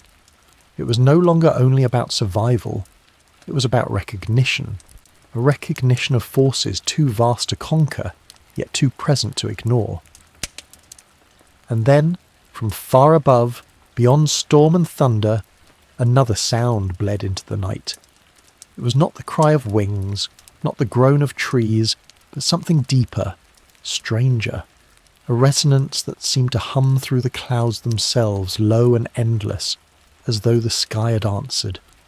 The vibration pressed into the air like an invisible weight, settling into my bones, my teeth, even the water trembling at my feet. It was not music, not language, yet it carried the feeling of both. Each pulse expanded outward, vast and slow, as though time itself had been given a voice.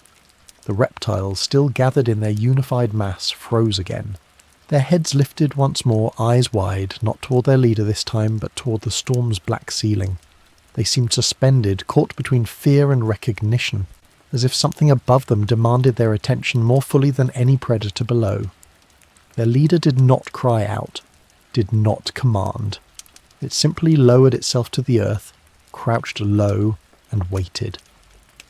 The others followed, scales pressed against wet soil, as though yielding to something larger than themselves. The psychological impact was staggering. I had seen them endure fire, weather storms, march in unison under command.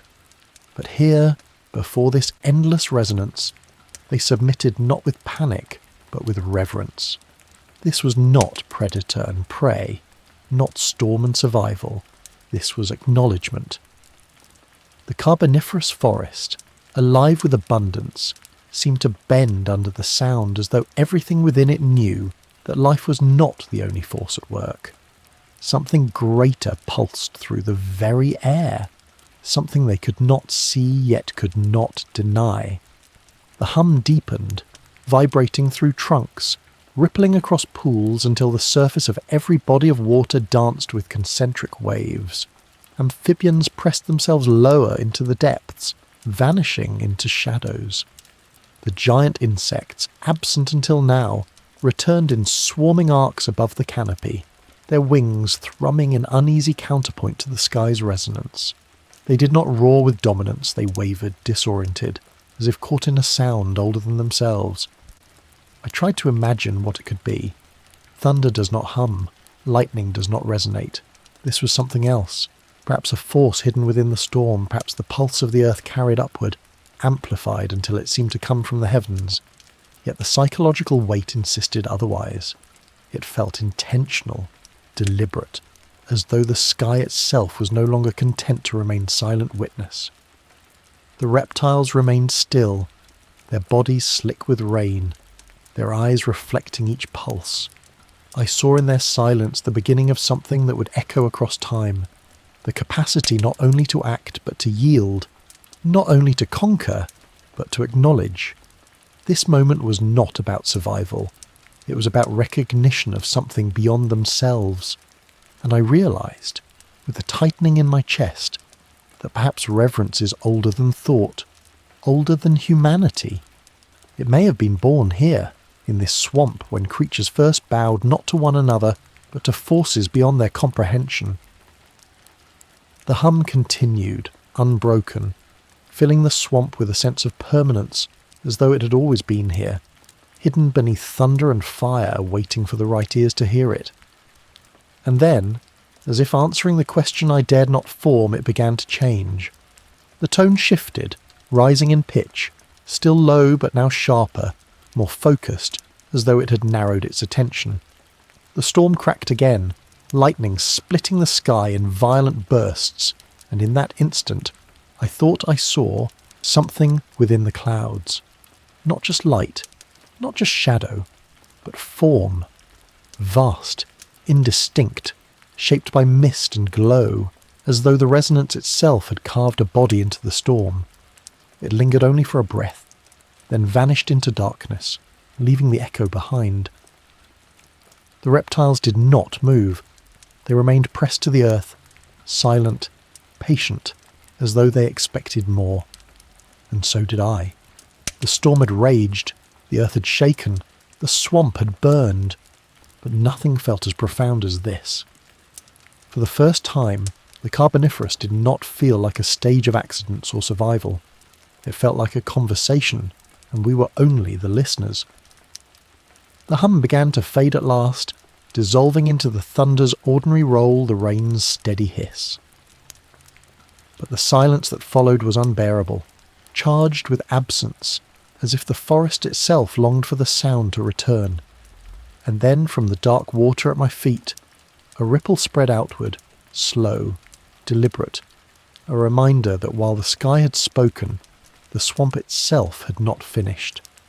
The circles widened in perfect symmetry, pushing against the rain's random strikes, as though they carried their own order.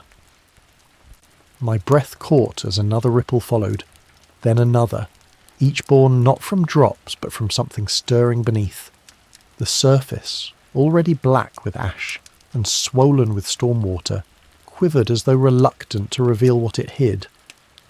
The reptiles remained crouched in silence, their heads still low to the ground, but their eyes shifted toward the pool. Even the leader, larger and more commanding, tilted its gaze slightly, scales gleaming under the storm's fractured light. Whatever moved below the waterline held not only my attention but theirs. The swamp itself seemed to tighten around us, the trees groaning, the mist clinging thicker, as though the world was closing in to witness. The ripples grew stronger, and then the surface broke. Slowly, steadily, a ridge pushed upward, slick with mud, water streaming down its sides. At first it looked like stone, smooth, ridged, ancient, but the way it moved betrayed its life. It rose higher, curving, forming an arc like the back of something immense. The water frothed at its edges, and for a moment the storm's roar was muffled by the sheer gravity of its presence.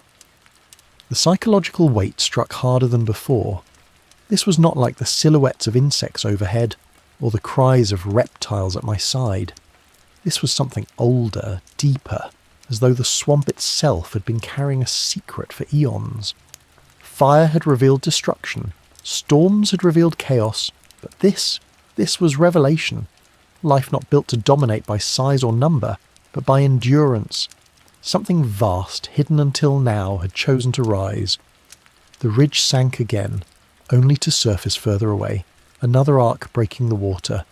It moved slowly, deliberately, carrying with it the impression of mass too great to comprehend. The amphibians had vanished, pressed into the mud below. The reptiles no longer shifted. They held themselves perfectly still, not in fear but in acknowledgement. Their silence was reverence. Mine was awe. Lightning carved across the sky, and in its flash I saw more. Not just one ridge, but several, trailing behind, curving with the rhythm of a body so immense it seemed to stretch across the entire pool. My chest tightened as realization struck. This was not a predator, not a passing creature. This was the swamp itself given form, a living fragment of earth and water, its body unseen but undeniable. The psychological tremor deepened. What unsettled me was not its size, but its choice to remain hidden until now. For ages it had moved beneath the surface, unseen, unheard, content to let others claim the air above and the roots below. But now, as fire, storm, and resonance had passed, it rose, as though answering all that had come before. The Carboniferous was not merely chaos and abundance, it was guardianship, something vast ensuring that all excess found balance in silence. The hum from the storm above had faded, yet its impression lingered. I could not help but wonder if this emergence was answer to that resonance, a dialogue between sky and swamp. If the reptiles had turned upward in reverence, then here was the earth's reply, not in sound, not in cry, but in sheer presence. The ridges sank once more, the water calming in their wake.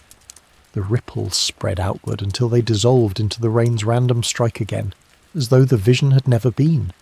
Yet the impression remained, heavier than stone. The swamp had revealed its secret, then chosen to veil it once more, and I was left trembling with the thought that this age was never about what we could see, but about what remained hidden. The reptiles stirred again, lifting their heads, resuming their rhythm. Their leader stepped forward, slow but certain, claws sinking into soaked peat, and in its gaze I sensed a shift, as though even it had understood, even it had bowed, and now carried the weight of what it had witnessed. And then, without warning, the storm fell silent. No thunder, no lightning, no rain, only the deep breath of a world waiting, as though holding still for what would come next. The hush was unbearable, pressing against the ears harder than thunder ever had. Every drop ceased, the mist hung motionless, and the forest froze in an uncanny suspension. It was as if time itself had paused, stretching the moment into something almost sacred. The reptiles stood motionless, their scales glistening not with falling rain now, but with lingering moisture. Their leader's head remained lifted, its eyes scanning the darkness with a focus that felt almost human in its intensity. The amphibians, which had retreated into water, remained submerged, their bulbous eyes peering upward without movement. Even the insects, normally restless, clung tightly to bark and leaves, wings folded, hushed. The Carboniferous swamp, always so loud, was still, not dead, but holding its breath. The psychological weight of such silence cannot be overstated. Noise is chaos, but silence is judgment. To hear nothing in a place so swollen with life was to feel as though the world itself had turned its attention toward me, awaiting my reaction. I felt exposed, a trespasser in an age that did not belong to me. The hush pressed against my mind, demanding acknowledgement, demanding reverence. The air itself felt different. The heaviness of oxygen remained, but it no longer fed me. It smothered. Each breath I drew seemed too much, as though I was stealing from a world that did not wish to share. My chest tightened. The silence deepened. I realized that survival here was not about fire or storm or predator. It was about balance, and balance was fragile, easily tipped. The reptiles began to move again, but not as before. Their march was slower, deliberate, their claws sinking into the softened earth with care. They no longer sought dominance in their numbers. Their unity had transformed into something quieter, something almost mournful. Each step seemed an offering, each movement a gesture of patience rather than conquest. It was as though they too had felt the silence's weight and bowed to it.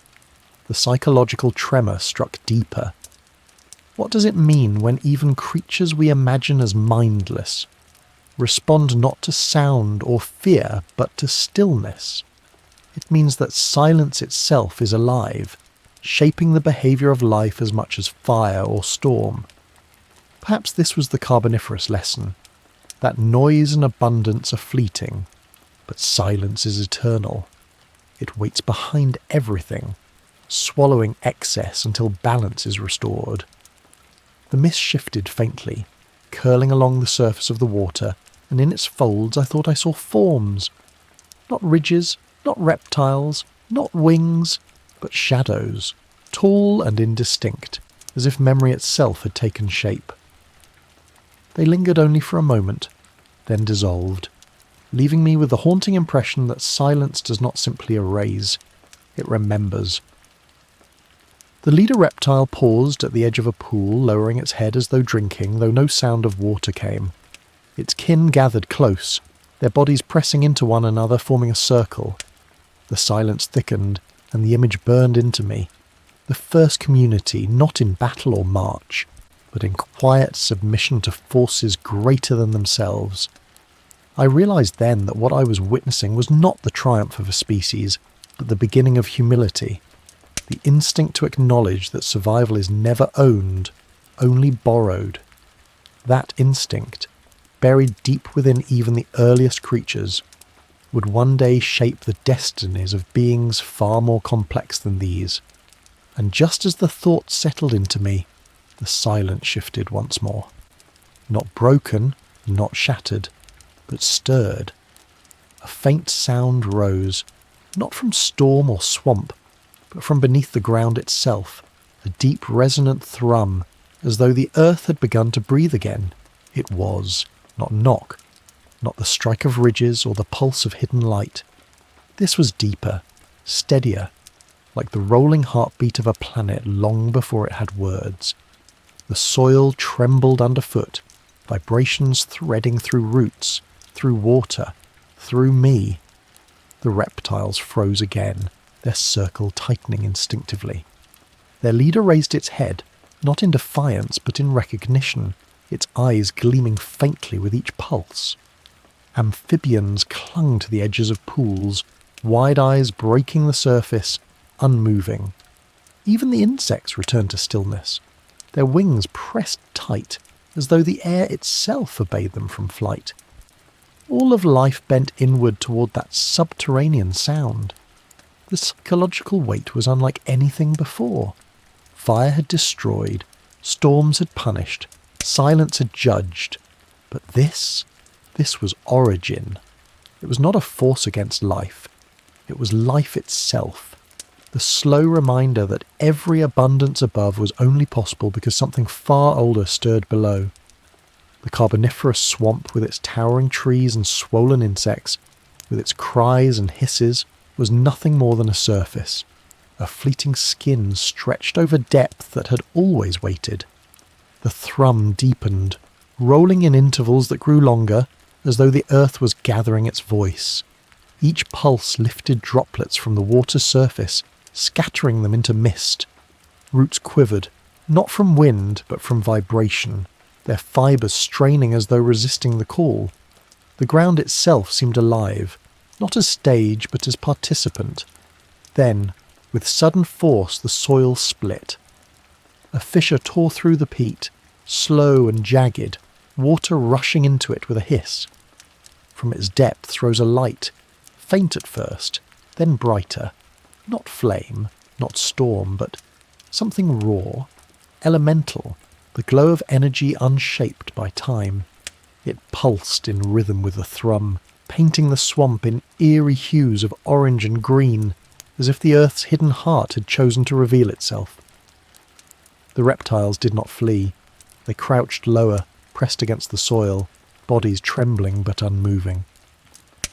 Their leader lowered its head again, as though in submission, and I realized then the truth of it. The Carboniferous was not ruled by creatures, nor by storms, nor by chance. It was ruled by balance, by forces beneath and beyond life. The giants had seemed eternal, the insects invincible, the reptiles inevitable. Yet all of them were only tenants, borrowing space from a world that could at any moment open its depths and remind them of their fragility.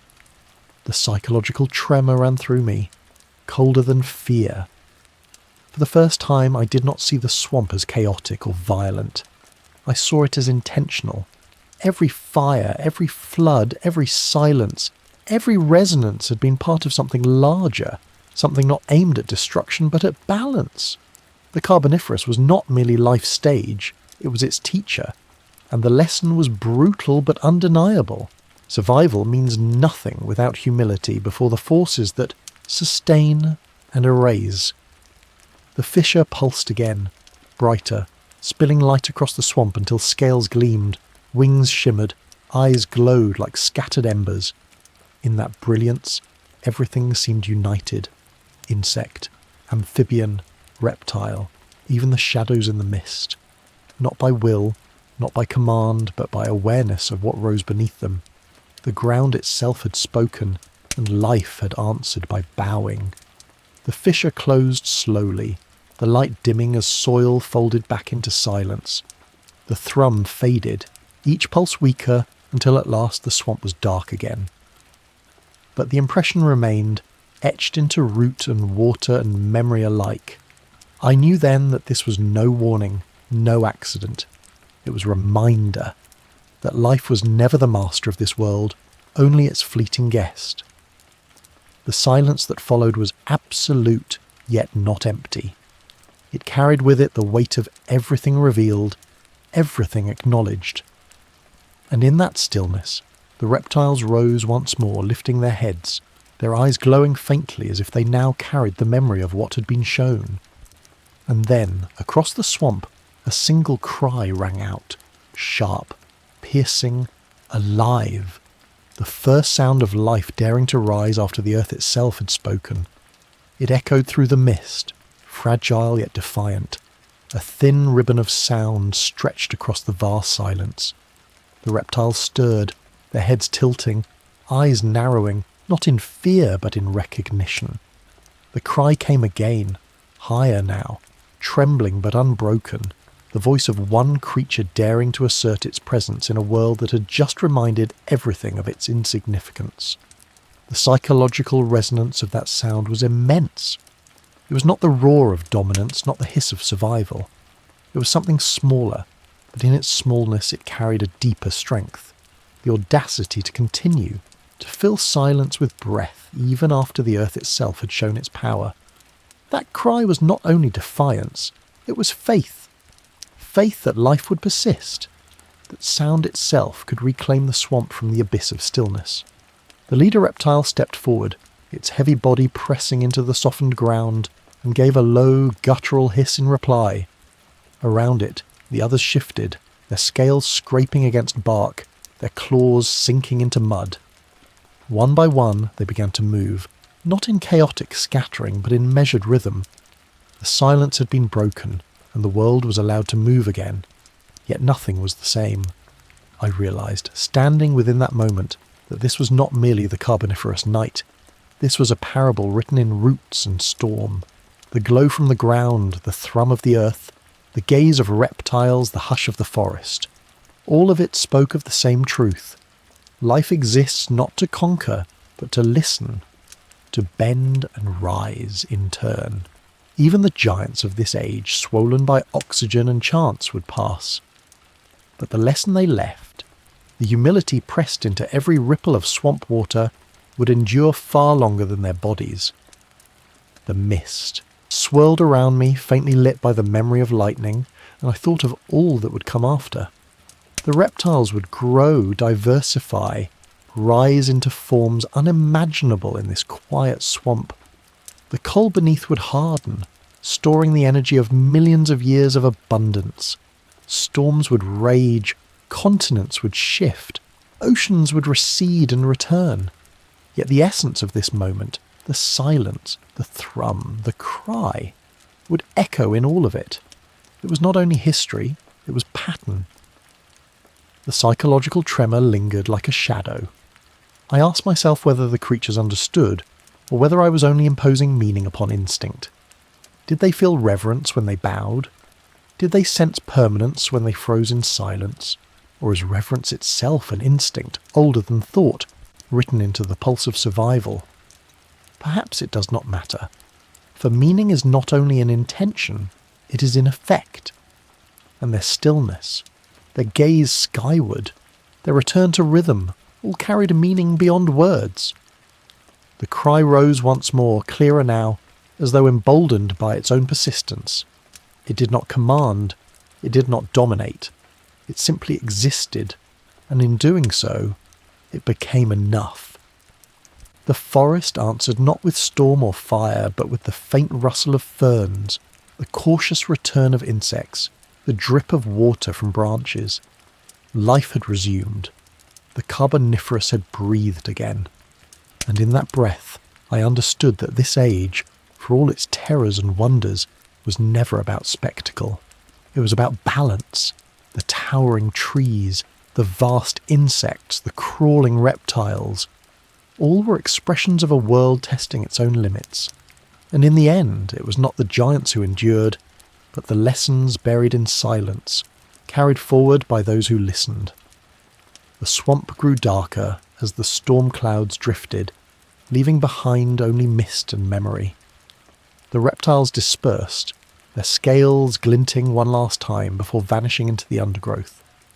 The amphibians surfaced cautiously, their throats swelling with tentative croaks. Insects buzzed low, wings catching faint glimmers of dim light. The world had begun again, renewed not by conquest, but by acknowledgement. And then, at the very edge of hearing, came one final sound, softer than the cry, quieter than the thrum, a faint sigh carried through root and soil, as though the earth itself was exhaling in satisfaction. The swamp seemed to relax with that sound, as if its long-held tension had been released. The trees, soaked and heavy, bowed under their own weight, but their silence no longer felt oppressive. It felt earned. The water stilled, the ripples dissolved, and even the mist softened, no longer clinging like a veil but drifting freely into the cooling air. The reptiles had vanished into the undergrowth, yet their presence lingered. Their march, their pause, their gaze skyward, all of it remained etched into the memory of the swamp, an imprint deeper than footprints. The amphibians resumed their croaks, hesitant at first, then louder, filling the air with the sound of survival reclaimed. Insects, those ancient monarchs of air, took flight again, their wings shimmering faintly in what little light filtered through the storm's aftermath. Life had begun again, reshaped but unbroken. The psychological weight of this conclusion was profound. The Carboniferous had revealed its face in storms, in fire, in silence, in hidden depths. Yet its true essence was here, in the sigh of the earth, and the persistence of life to rise again. Not triumphant, not unscathed, but present. That presence alone was victory enough. As I lingered in thought, I realised that what haunted me most was not the spectacle, but the pattern. Over and over, this world had shown that every rise carries its fall, every silence its renewal, every abundance its correction. The towering forest that fed the oxygen-rich air, the giants that walked and flew, the immense creatures hidden below, all of them were destined to pass. Yet in their passing, They left something greater than themselves, a lesson written in soil and sky, a rhythm of endurance that would echo through all ages to come. The swamp darkened further as the mist thickened, cloaking its secrets once more, but I knew that I would carry this vision forward, the memory of a world at once alien and familiar, the reptiles crouching in reverence, the insects silenced by resonance, the earth itself splitting open to reveal its pulse, and above all the silence that judged and renewed. This was not just the Carboniferous. This was the eternal dialogue between life and the forces that shape it. I could not help but wonder, do we hear that dialogue still? In our storms, in our fires, in the trembling of our own ground, do we recognise the same reminders? Or have we mistaken abundance for permanence, forgetting that silence waits behind everything we build? The sigh of the Carboniferous seemed to linger in my mind, whispering not of endings but of cycles, of balance returning again and again no matter how loudly life shouts. The swamp fell quiet one final time, its sounds fading into a deep, enveloping calm. I was left with only questions that reached beyond history into the heart of existence itself. If creatures of scale and silence bowed before forces they could not control, do we not face the same truth? If reverence began here, in the damp roots of a world 300 million years gone, what are we but its echo? Could our own cities, our own civilizations one day vanish as quietly as theirs? Will the earth sigh again when we are gone, releasing the weight of our presence back into balance? Or are we already living inside that cycle, blind to the patterns that shaped every age before us? Share your thoughts below, and if you're new here, subscribe to Planet Echoes so you don't miss the next mystery, waiting in the shadows of our world's deep history.